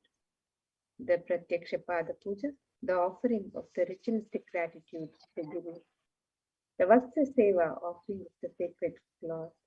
And all of these various offerings are made available on this website, and you can offer any of these as your special gift to Devi Parashakti, your personal expression of your sacred sentiments.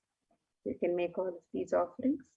The e-hundi offerings can be made in multiple currencies: the US dollars, the Australian dollars, New Zealand dollars, Canadian dollars, euros, Indian rupees, Singaporean dollars, Malaysian ringgits, Great Britain pound, the Chinese yen, and you can make the offerings in various amounts of your choice.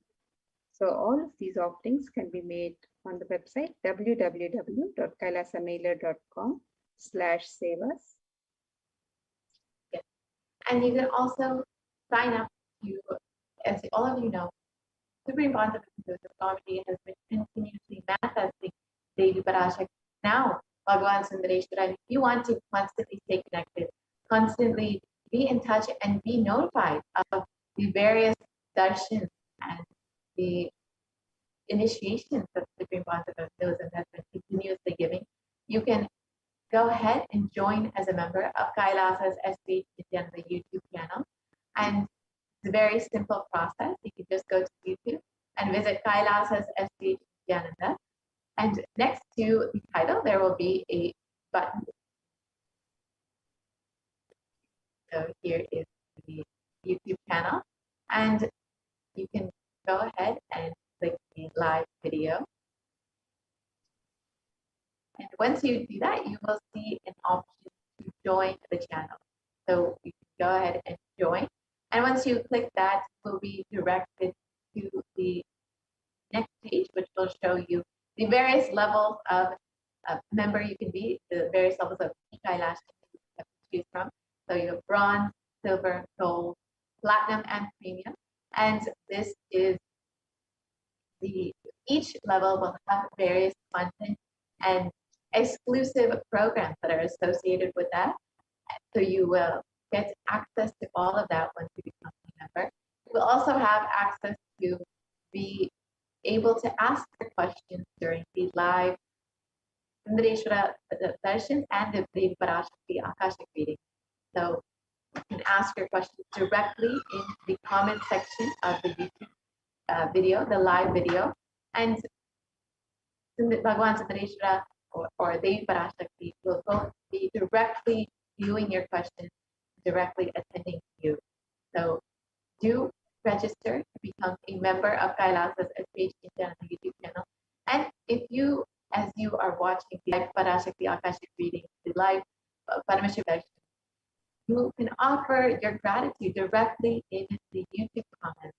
So you can use the super chat or super sticker option in YouTube and directly comment and offer your gratitude and offer a few dollars, how much ever you would like to offer, just to say thank you, to offer your love, your devotion to Swami for continuously manifesting Devi Parashakti and continuously manifesting Sundareshwara Paramashiva just for you, to guide you, bless you, and heal you during this time.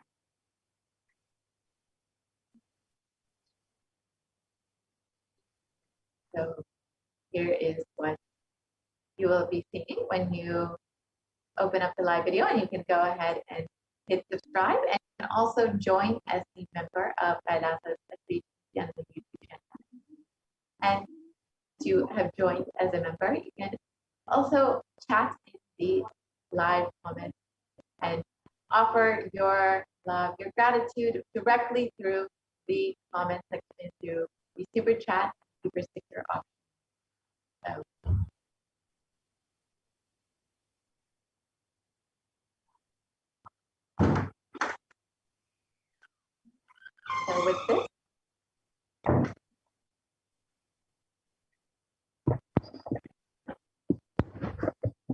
So with this, we'll be concluding this portion of the program. We'll be entering into the next segment very shortly, where we will be understanding the activities that are happening in Adi Kailasas of India. As all of you know, the Supreme Concept of Hinduism has opened up all of the Kailasas in India as Kailasa COVID care centers for the sake of protecting humanity during this time, protecting Indians during this time who are suffering with the effects of the pandemic. And as Devi Parashakti and the Supreme Concept of Hinduism have been continuously warning, the only priority for this year is to keep yourself alive. That is the only profit for this year. So out of his deepest compassion, the Supreme Concept of Hinduism has opened up all of the Kailasa of India for anyone who wants to protect themselves and their families. It does not matter whether you are a devotee or not, or if you are an initiated disciple or not. Anyone is welcome to become a member of, to become a resident of one of the Kailasa COVID care centers. And you can very easily sign up at kailasa.org/Kailasa care. And it is not just that Supreme Concept of Hinduism is providing multi-layer quarantine and protection in the physical sense, but the Supreme Concept of Hinduism is also providing free organic sattvic food for all the residents of the Kailasa COVID care centers, as well as free internet services, free accommodation, and various activities and programs to make sure that people are staying mentally engaged and are not falling into the delusion and the suffering that is coming during the Pralaya. As Devi Parashakti has revealed, during this time, minds will get lapsed in order to prevent this, in order to continuously attend to people as Supreme Concept has made so many various activities available in all of the Kailasas, and also, of course, the ongoing Paramashivoham program, which has been continuously running since March of 2020, non-stop, where devotees, disciples, and participants are able to continuously stay in this high state, continuously work on their self and their consciousness, their own expansion. So you would like to sign up for the Paramashivoham program, you can also go ahead and visit kailasa.org to sign up for that. So now we will be taking a very short break, and before entering into the next segment.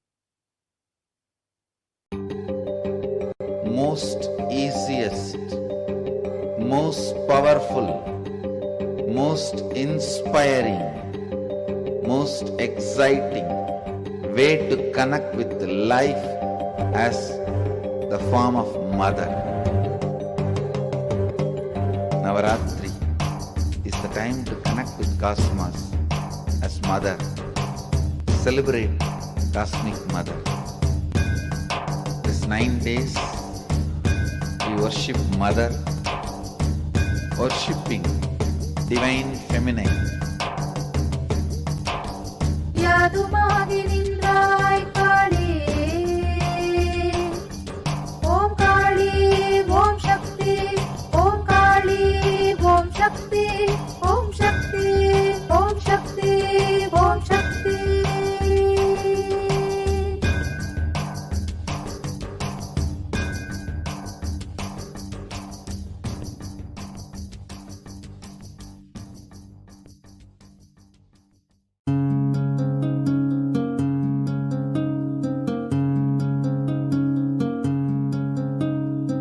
There are some gods, 9 unknown gods. The moment you call, they will be there. Venkateshwara, Balaji. I tell you, people give so much for Venkateshwara because he does the job. He's a 9 unknown god. There's a village folk story where Venkateshwara borrows from Kubera for his marriage and he is still paying the debt. Venkateshwara takes the responsibility of reserve to reserve. This whole story, beautiful story of Venkateshwara is an amazing concept. He is making Yaksha into Lakshmi. He is making the reserve to reserve. It's an amazing truth.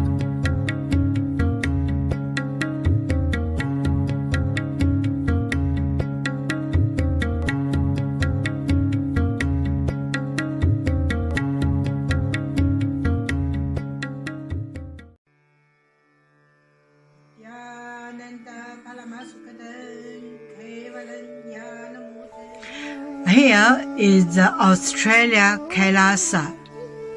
How can I be so lucky and have a happy life in Kailasa? It's a long story. My name is Li Qi. My guru is His Divine Holiness Bhagwan Nithyananda Paramashivam.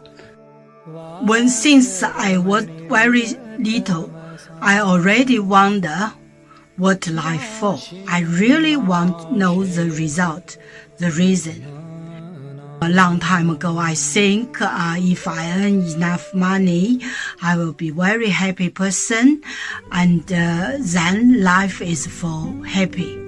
I tried to earn money, and then I really rich, but money didn't give me happy. Then I tried to get the happy life in romantic love. Then the really romantic love take me go lots of place. Too many stories during this time. But I still don't feel I get the result, get the life reason. Then I start study from book, from video, from religion in many different ways. And when I study Buddha, that time I really appreciate Buddha give so much intelligence to me. I don't think study is enough for me. I want to be Buddha. But I don't know how. Who can let me get there? One day I found the video in YouTube introduce Swami. I suddenly, my eyes open wide. I get it. He must be my guru. I can get there. He can let me get what I want to know. And he can take me home, real home. This kind of feeling, then I start study from Nithyananda Sangha. One day, Swami Jisasang said he need people devote land, home, money to build up Kailasa. Then I discussed with my husband, decide to give the whole farm to Nithyananda. That time, because both of us believe help Swamiji means help whole world. It's a big decision, but we just discussed so short time already. Decide. I really appreciate my husband love me so much and believe me, trust Swamiji so much. Soon here will be big temple, Gurukul, Goshena, and library. Introduce this my story to you, just me. Don't give up any chance to be founding father of Kailasa. It's best thing you can do in your life.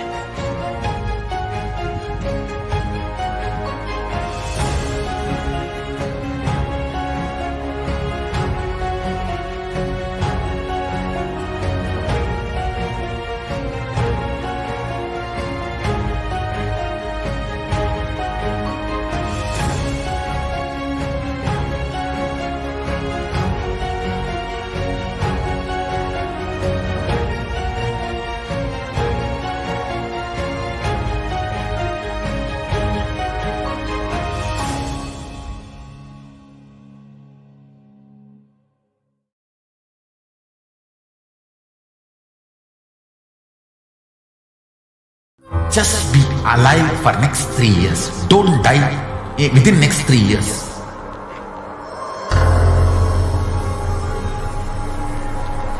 Just don't die within next 3 years. Be alive. Somehow be alive. I'm working sincerely. I will reach you somehow.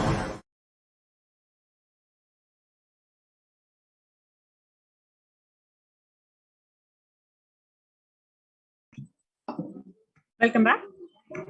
So the next segment of today's program is on multi-layer quarantine COVID care protection centers and de facto embassies of Kailasa. Today, people around the world are trying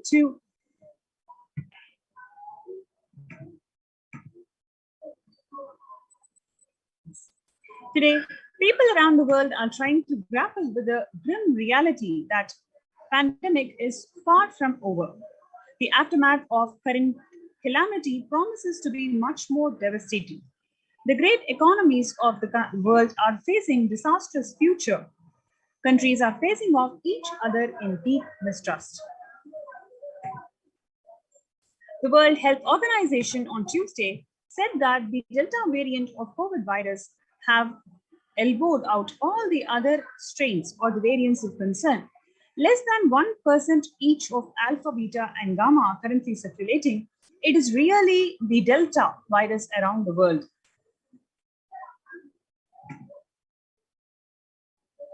The coronavirus pandemic has now killed more Americans than 1918-19 influenza pandemic did.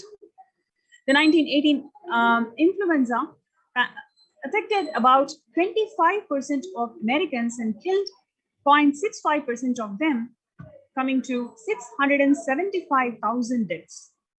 Whereas the COVID-19 has infected more than 12% of Americans and killed about 0.2% with 676,000 deaths. The University of Maryland researchers suggest that the need for better ventilation and tight-fitting masks, in addition to widespread vaccination, is to help stop the spread of the virus. Physical distancing of 2 meters, about 6.5 feet, may not be really sufficient to prevent the transmission of virus carrying airborne aerosol indoors, according to a study. Even with the emergence of new MU COVID-19 variant, the Delta strains remain the top concern globally, appearing to be outcompete others. This is from the World Health Organization. And we have the Chief Medical Advisor, Anthony Fauci of United States, who says that right now we are still in pandemic mode because we have about 160,000 new infections every single day. That's not even modestly good control.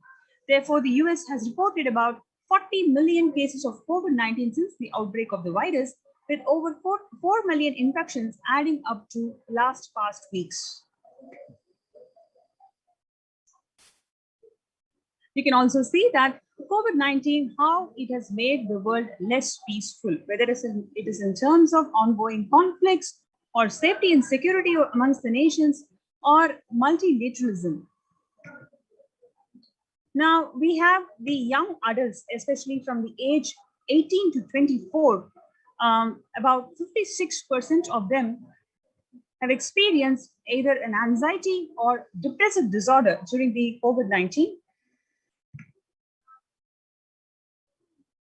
If we try to compare the average share of adults reporting the symptoms of anxiety disorder or a depressive disorder between 2019 and 2021, we can clearly see there is a threefold increase. In 2019, it was 11%, and in 2021, it is 41.1%.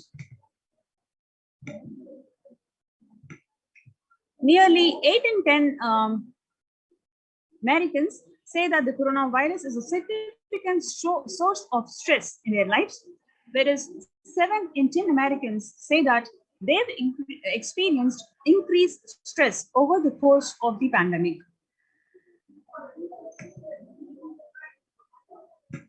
More than 60,000 US healthcare workers have contracted COVID-19. 300 of them have died. An estimated 300 to 400 physicians die by suicide every year. Of the health workers who treated patients during the China COVID-19 outbreak, 50% of them showed signs of depression and 45% of them showed signs of anxiety. Now, if we take the target population as the pregnant women, before pandemic, 15% of the pregnant women experienced depression, and 40% of them are now expressing depression during COVID-19. Similarly, 29% of the pregnant women experienced anxiousness before the onset of pandemic, but now it is 72%.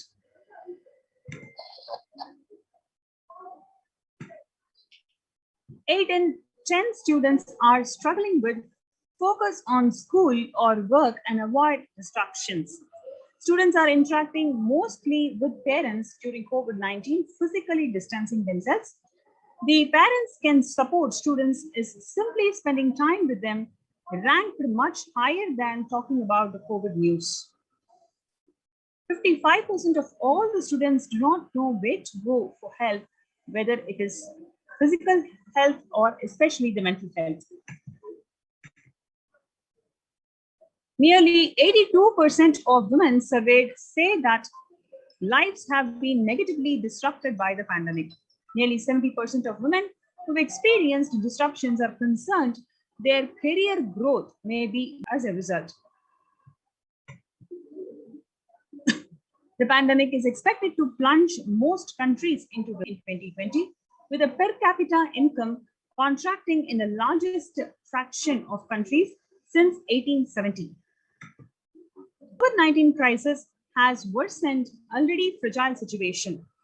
The International Labour Organization is more aware than ever of its responsibility to promote peace and resilience in the time of the global pandemic. A little over 25% of healthcare workers were infected with coronavirus despite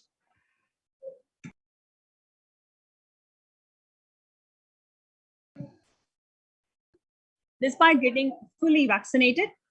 A recent study has revealed, giving an insight on the breakthrough infections due to the Delta variant. Therefore, it is very important to address the COVID pandemic, which is seeing another wave, destroying many more lives. The Supreme Pontiff of Hinduism says that pandemic fatigue setting in as a result of continuous lockdown is resulting in delusional ignorance. Holding on to delusion and supporting the space of delusional decisions led to delusional arrogance, Bhava Sankalpa. Continuous lockdowns leads to delusional thoughts like, so what if I die? It's okay. I can't live forever in this lockdown. Going out and then exposing oneself, putting the risk on yourself and others is the delusional arrogance.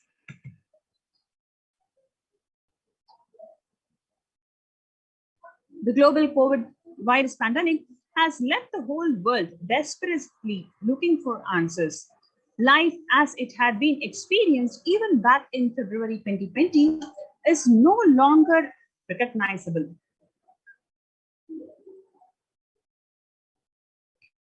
Drastic change is the order of the day, with people having to redefine their world with new paradigms of economy, society, faith, religion, and health.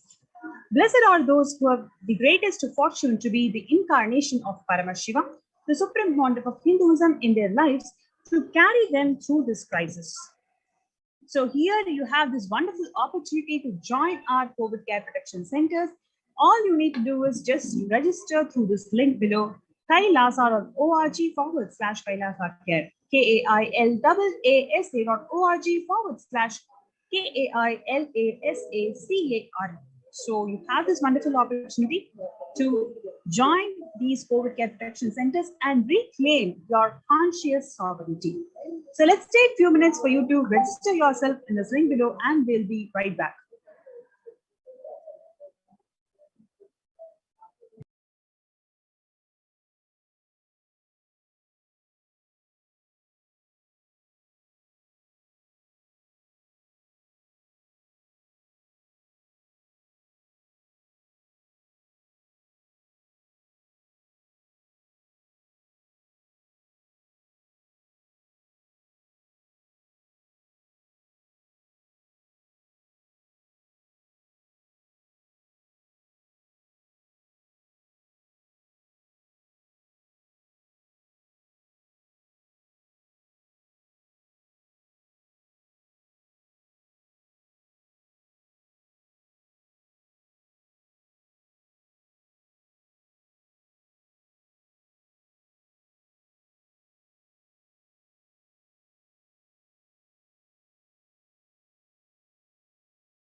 Even 2021 can go down as the year we made peace with nature and set the planet to healing.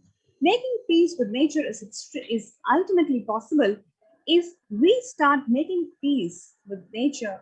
Even if we start now, it is simply possible.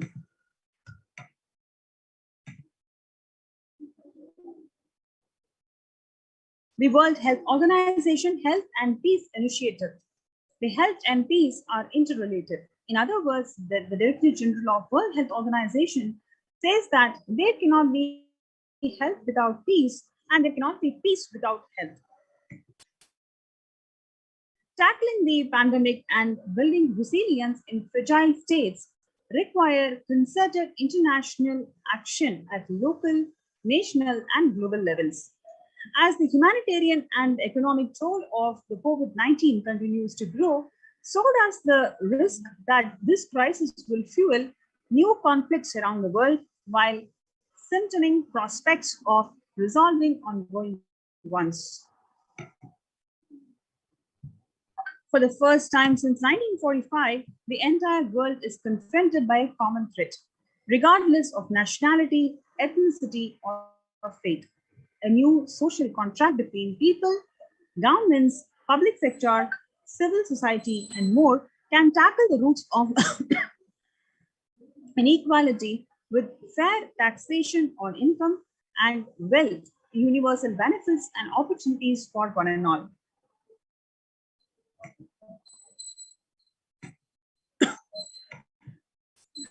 Our contemporary world is showing no signs of decline in the intensity of violent conflicts, crime, displacement, and prevalence of continued state of tension in many regions of the world. According to a UN report, in the year 2019 alone, about 55% of 358 political conflicts worldwide involved the use of violence. The geopolitical tensions which have been on rise even before the COVID-19 pandemic have only prolonged violent conflicts, making it difficult for policymakers to come together and resolve their differences peacefully and amicably. The last decade witnessed the highest number of people internally displaced by conflict and violence. So now let us look into the contributions of the Supreme Pontiff of Hinduism. Global peace is a product of individual bliss, says the Isa Upanishad. Whenever an individual goes through a spiritual bliss, he manifests a beautiful, peaceful life for him and everyone around him. If he is powerful enough, he moves the whole city and manifests peace. He is more powerful, he moves the whole village or the whole country itself. If he is powerful enough like incarnation, he moves the whole world and manifests peace for them. The individual bliss is a source of global peace in the level of home, the microscopic and macroscopic universe. Whatever level it may be, understand global peace is a byproduct of individual peace.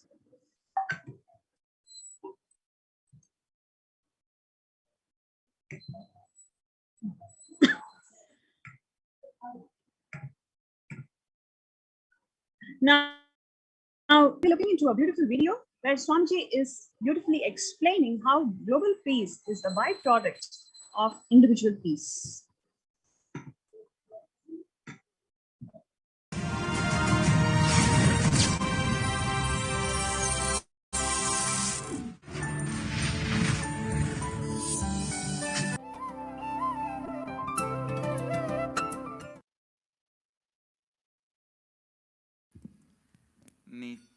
नित्यानन्देश्वर समारम्भाम् नित्यानन्देश्वरि मध्यमाम् अस्मदाचार्यपर्यन्ताम् वन्दे गुरुपरम्पराम्.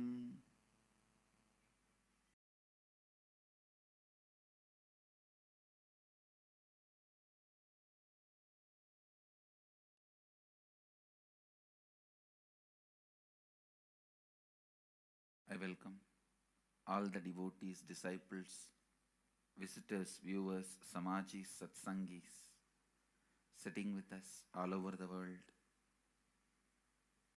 Sri Mahans, Mahans, Kotaris, Tanidars, through Nithyananda TV, Sadhana TV, and two-way video conferencing. I welcome every one of you with my love and respects.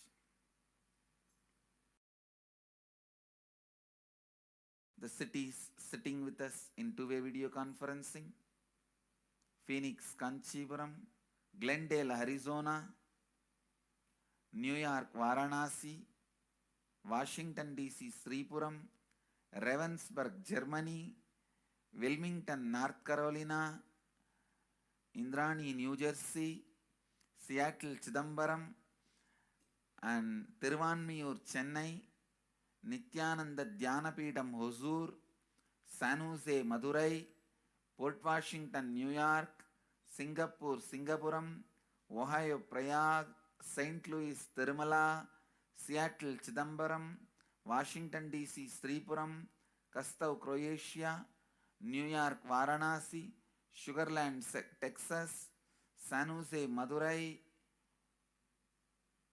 Hebal, Bangalore; Ravensburg, Germany; Wilmington, North Carolina; Hong Kong, Sirgari Enriching Temple, Bididi, Oman, Sivagangai; Hyderabad, Gupta Kashi, Nithyananda University, Los Angeles, Nithyananda University, Paris, Los Angeles, Hollywood, Toronto, Kailasam, Scottsdale, Arizona, Charlotte, Srisalem, Vancouver, Canada, Houston, Kalahasti, Enriching Temple, Bididi, Kathmandu, Nepal, Oman, Sivagangai, Hyderabad, Gupta Kashi.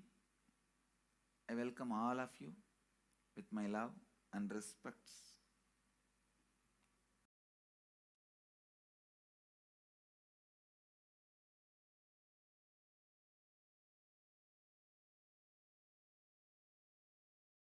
Today I wanted to expand on the science of completion. How the science of completion can directly impact the consciousness you are carrying and the consciousness embodied in many bodies.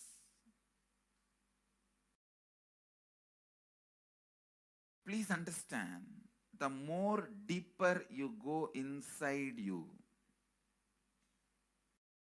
means more deeper space you go inside you, more expanded you become, more one with everything, more oneness you experience. Because the more deeper you go, the more you experience the unified field of consciousness. Various words are used.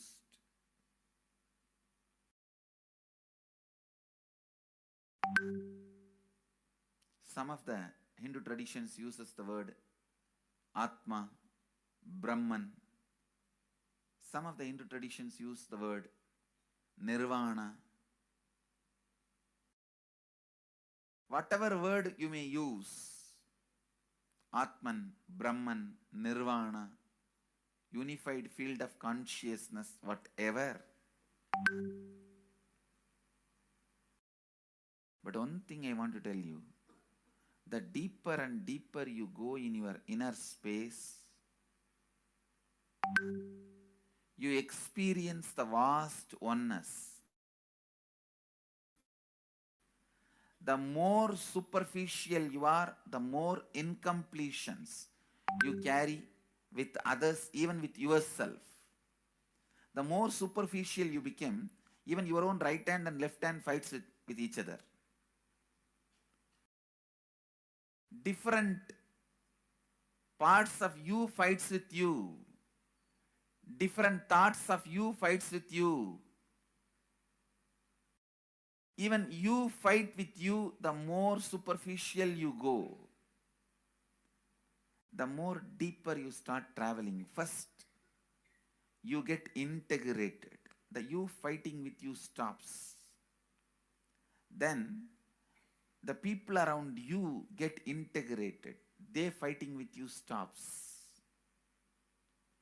Completion with yourself, then completion with others, then comes completion with other things, not living beings, even with inanimate beings. The completion starts happening. Even with the nature, completion starts happening. Please understand, the more deeper you travel, the more deeper you go, the more deeper you settle down, the more deeper you start living. Your cognition expands. Your cognition includes.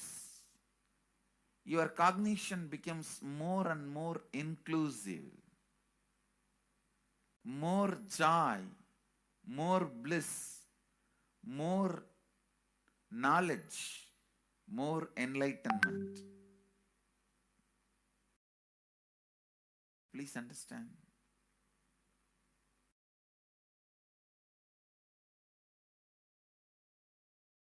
the more and more completion happens in you, you will see everyone around you feels complete with you.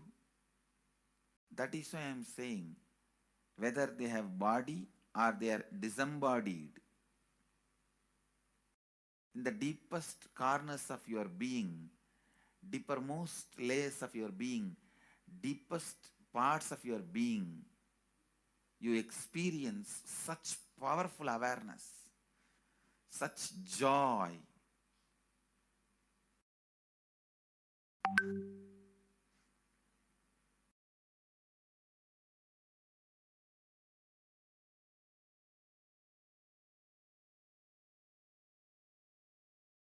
Going into the deepermost corners of your being not only is a joy, it's a power.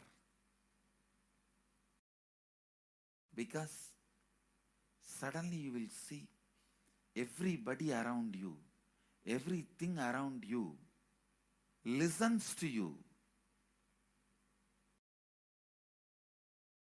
It really becomes a vibrant power where the tent is not there. Listen, that's a very important thing. Power without the tendency to exploit. Because as long as you feel the other person is separate from you, when you get the power, it will always be used for exploiting. Because the other person is separate from you, then naturally what you will feel? Let me suck all the possible energy, intelligence, time, talent, treasure. But when you feel the other person is your own extension, you will see, you will be showering so much, enriching so much. The power you have will not be exploiting, it will be enriching. I tell you, even if death comes at this moment, I can tell you very clearly, I can face the death directly and tell the death, I have enriched every human being more than what I received from anybody. I have given to every human being whom I met in my life more than what I received from them. My accounts is clear. I am ready. Come on, let's go. My accounts is clear. I don't have debt. No credit card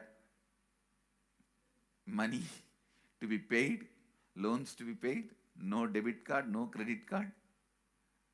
My accounts is clear. Understand, when you feel everyone is your extension, the power given to you, the power you gain, see, any living is power.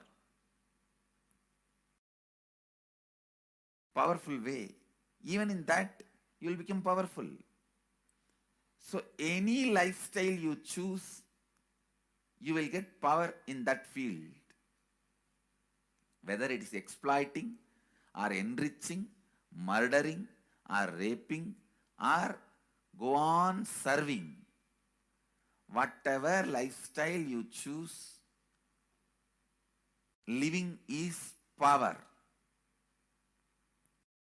When you go into the deepermost core of your being and start living based on completion, I tell you,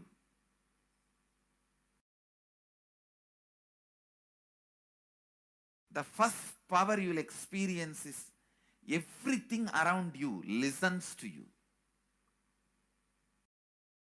That power will simply make you enrich everyone. The best power you can have through living is power of enriching.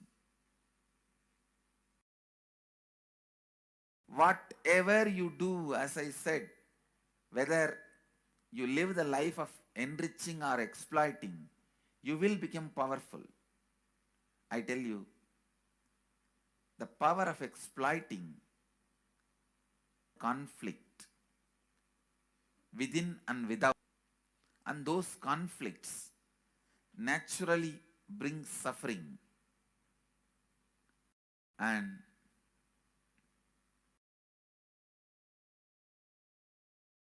the power of enriching brings more and more completion in you and in others. This full month, Nithyananda Sangha all over the world. The other day I was seeing, we have officially presence in more than 50 countries. As devotees, group of devotees, we have presence in 100 countries. All over the world, we are going to celebrate this whole month for Global Peace Month, impacting global peace. All of us this whole month will live completion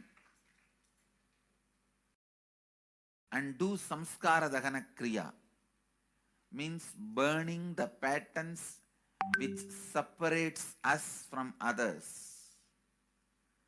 Burning the patterns which are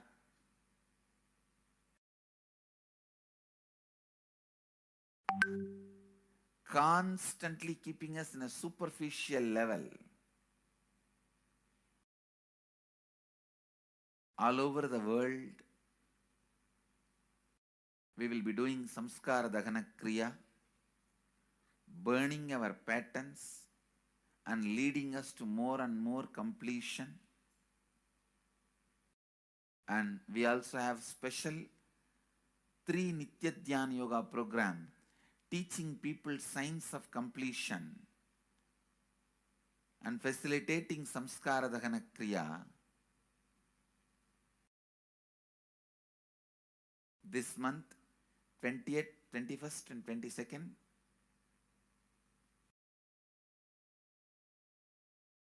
this whole month, all over the world, all our temples, ashrams, centers, yoga centers, schools, colleges, universities should do samskara dahana kriya, should do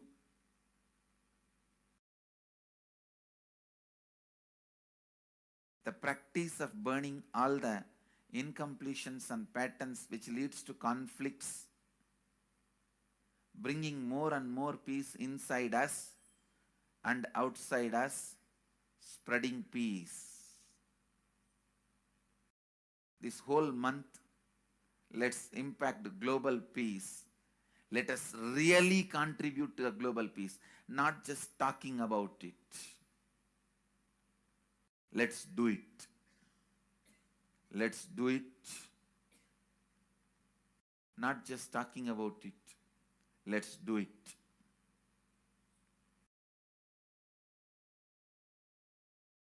Even if you teach the samskara dahana kriya to 50 people in each area, each place where we have centers, ashrams, temples, two-way centers, yoga centers, even 50 people, each Tanidar teaches, enriches them with this science. The amount of suffering and negative waves, negative vibes reduction can contribute so much to the world. Please understand. One positive person can burn millions people negativity. Experientially, with evidence we proved, one positive person has already burnt at least 20 million people's negativity in last 10 years and brought peace. So each one of you, if you stand up as one positive being, one authentic, responsible, enriching being,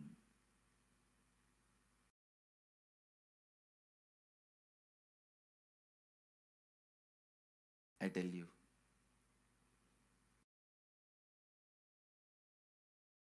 we can do so much to the world. It will be better place than the time we entered. When we leave, it should be better place. That's all. When we leave the earth, it should be better place. So understand, inner peace is your birthright. Go to the depths of your being. Bring more and more completion into you. Completion with others. And start living Advaita. Today in the Inner Awakening session, it's all about completion with others. 6 days, literally, you worked so much, one by one by one by one by one, layer by layer by layer by layer. The completion with yourself. Now comes completion with others. Today, we are starting the science of completion with others.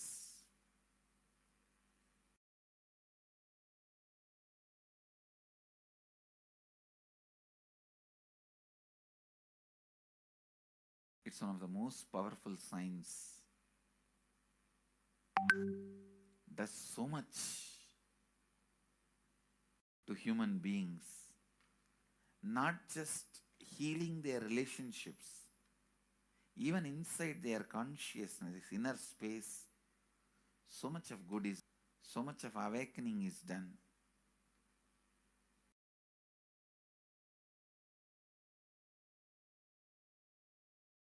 See, when you have completed with others, the kind of strength you feel is the power of Advaita, strength of Advaita.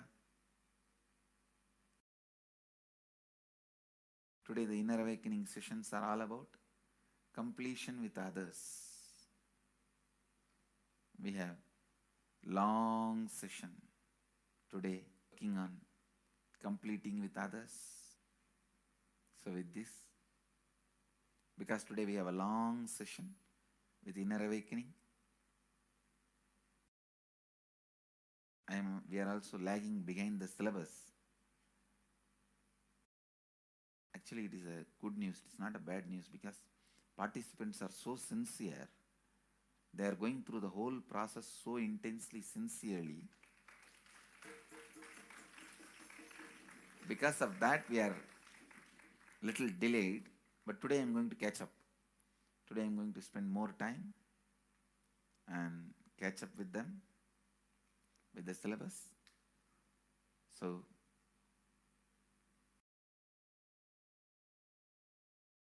I conclude today with this. I'll move to the next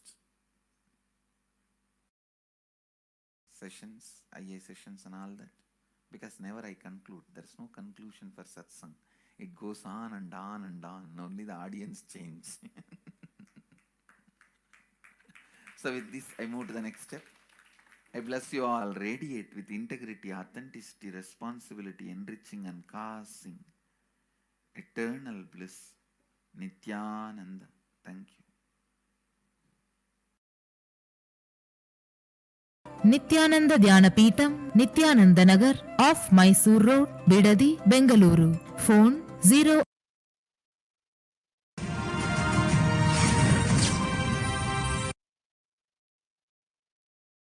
Social answer means I'll tell, oh, you should all work for global peace. You should all work for turning the world. You should work for revolution. You should work for all these, that things. You should vote only the party which says that it will stop the war and all these things. This is the social answer. Nonsense. If you want the honest answer, I tell you, simply transform yourself. You can't do anything. If at all you can do, you would have done it. Be honest. If you can do, you would have done it. You are raising this question because you are not able to do. Am I right? So let us be very clear. Let us be honest. We are not able to do. socially. That's the truth. That's the reason you are sitting here and raising the question. I tell you, understand few important things. There are a lot more attached to this question. There are many things which is attached to this question. We always feel the present is the world is totally spoiled. It is not going according to the rules or how it is supposed to be. It was wonderful once upon a time. In ancient time, things were going properly. Everything was well and great. And I tell you, 10,000 years ago, they found some writings on stone in Harappa Mohenjo-daro culture. Some stone writings have been discovered. The other day I read a beautiful book about that stone writings. That writings, it says, oh, nowadays the society is not as it should be. So much of war. There is no peace. In the early times, there was so much of peace. Society was really great. Things were as it should be. And it almost looks like a today newspaper editorial. 10,000 years ago, the same thing carved on a stone. Then understand, there was no such time as only good prevailed. It is just a fantasy. Hinduism, they call it Satya Yuga, the age of truth. There was a time only truth prevailed. And every religion, Christianity, they say the Garden of Adam and Eve. There was a time everything was wonderful. Every religion has got the fantasy. The past was great. There was golden past. Always the idea of golden past exists only in the past. The more you go back, again you say the past was great. And I tell you one thing, it is a wonderful way of postponing accepting the reality. Otherwise, I can be sure the world was same as it is today. Whether it is 5,000 years, maybe one thing, there was no CNN channel that time. So the news did not reach you so quickly. That's all. The news did not reach you so quickly. That may be the only difference. But otherwise, I can be sure the good and the bad was equal. Good and the bad was equal. The same amount of wars were there. All the other things were there. If you read the Puranas, the mythological stories of India, you see enough of things. Enough of dirty things. I think sometimes I find a little more.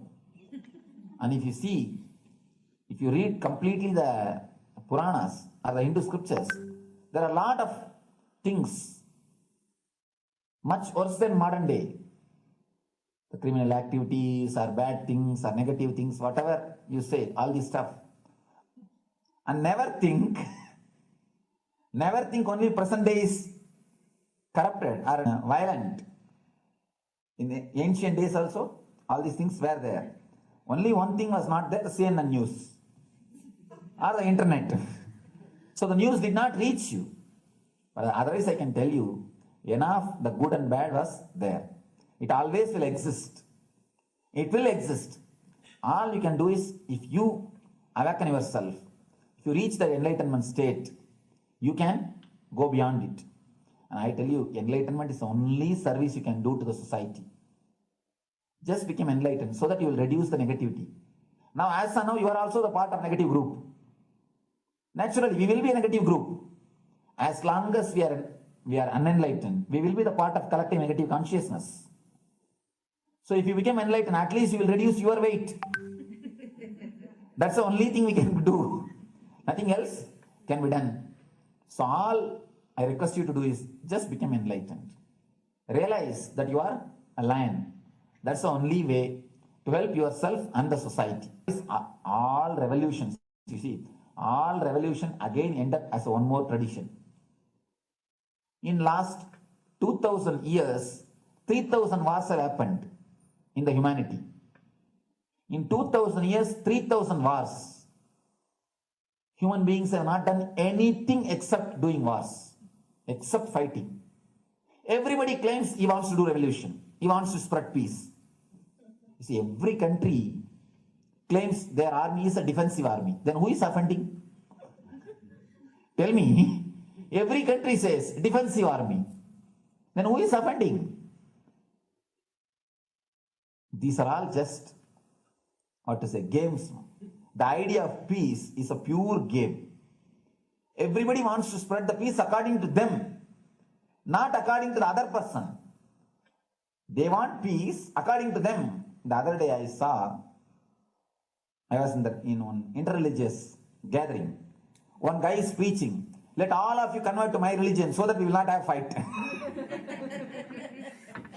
He wants peace the way in which he wanted, not the way in which.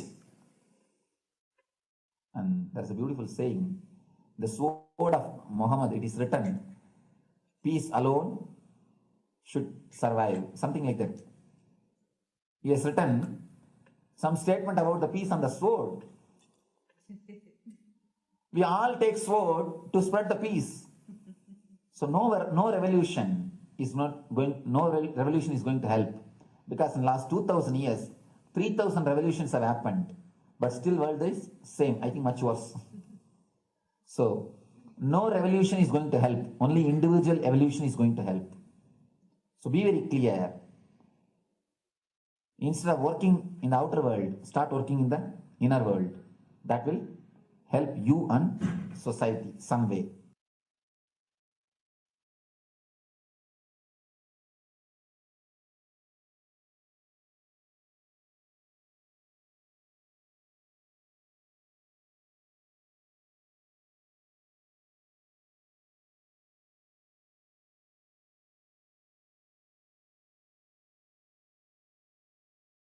Listen carefully.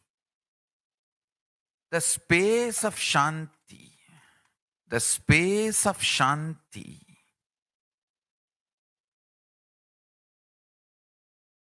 is where Kailasa grows. Listen carefully. It is in the deep powerfulness of peace, or peace-centered powerfulness is the ground, breeding ground for Paramashivatva to manifest. Please understand. Like how pure mirror reflects everything, pure Shanti-based Shakti,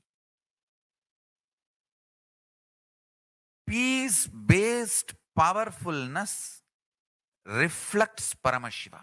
Paramashiva manifests in peace-based powerfulness. Please understand. Neither violence nor powerlessness. Powerlessness is weakness. Violence is abusive. Peace-centered powerfulness, powerfulness-centered peace. All the Upanishads starts with peace, completes with peace. Shanti mantra starts with Shanti mantra, gets completed with Shanti mantra.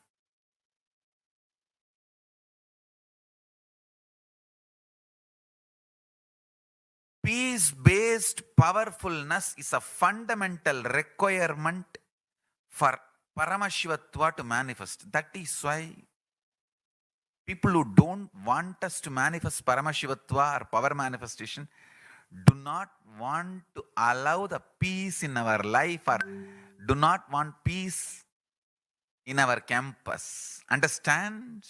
But only if you are peaceful, which cannot be shaken even by the demons and devils and rakshasas, we can be in eternal peace. So, remember this very clearly.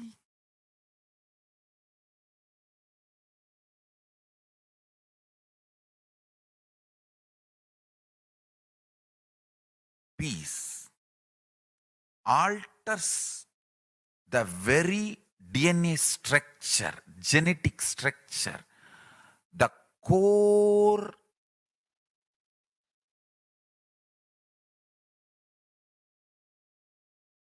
Anu Mahat structure. Understand? Anoraniyan.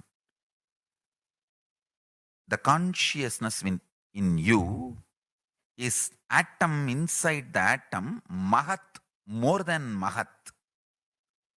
That Anoraniyan Mahato Mahiyan. That consciousness starts growing in you with more and more peace-based powerfulness developing in you. Nothing can be compared to unclutching. Spend more and more time, energy in unclutching. It will never be wasted.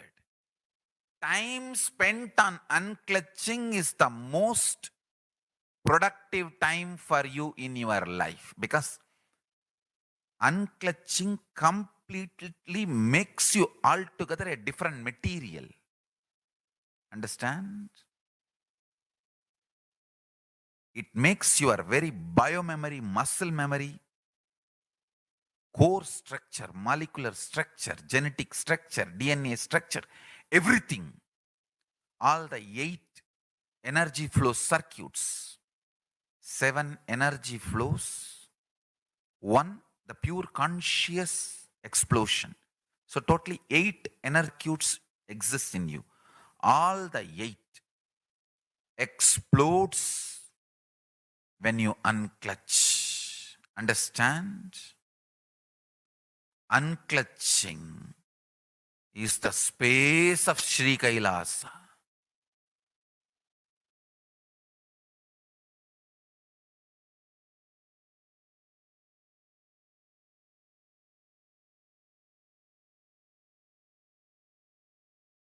Every chanting, every prayer in Hinduism ends with Shanti, Shanti, Shanti 3 times. Means peace, peace, peace. Hinduism is the real religion. Loving peace, living peace. Individual level, social level, global level. Understand? Hinduism lost all its 56 nations, 200 states, 10,000 kingdoms, samsthanas, is not a loss to Hinduism, it is a loss to planet Earth, human beings. Wherever Hinduism is practiced, kept alive, the ideal of global peace is kept alive. Just do this one simple statistics. You yourself study. Google and study. Take the top 10 religions.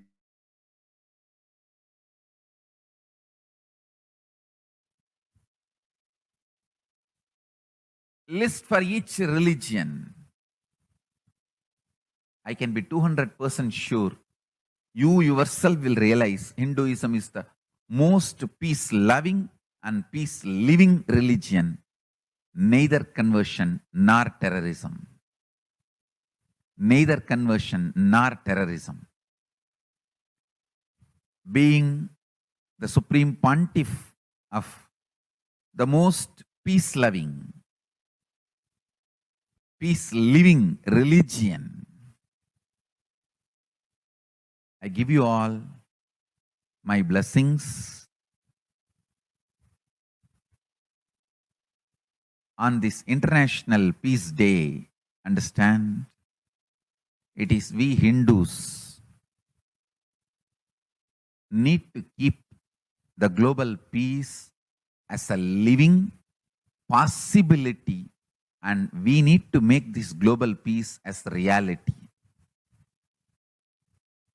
Just talking about global peace will not work. Working for global peace only, the responsibility of the real living Hindu. Anyone who wants to claim themselves as a Hindu or practicing Hindu should work for global peace. Global peace is our responsibility.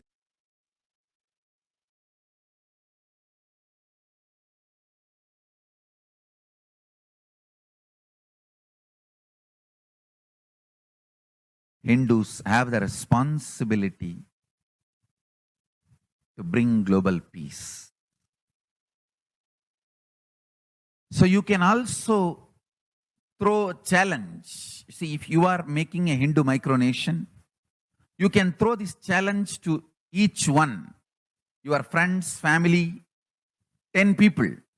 Let them participate in the challenge and then let them send the challenge to others. So I welcome all the living and practicing Hindus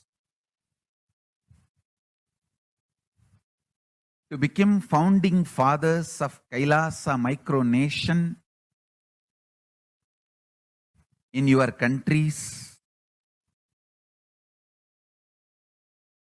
You can also make a challenge, like how they made ice bucket challenge in Hindus.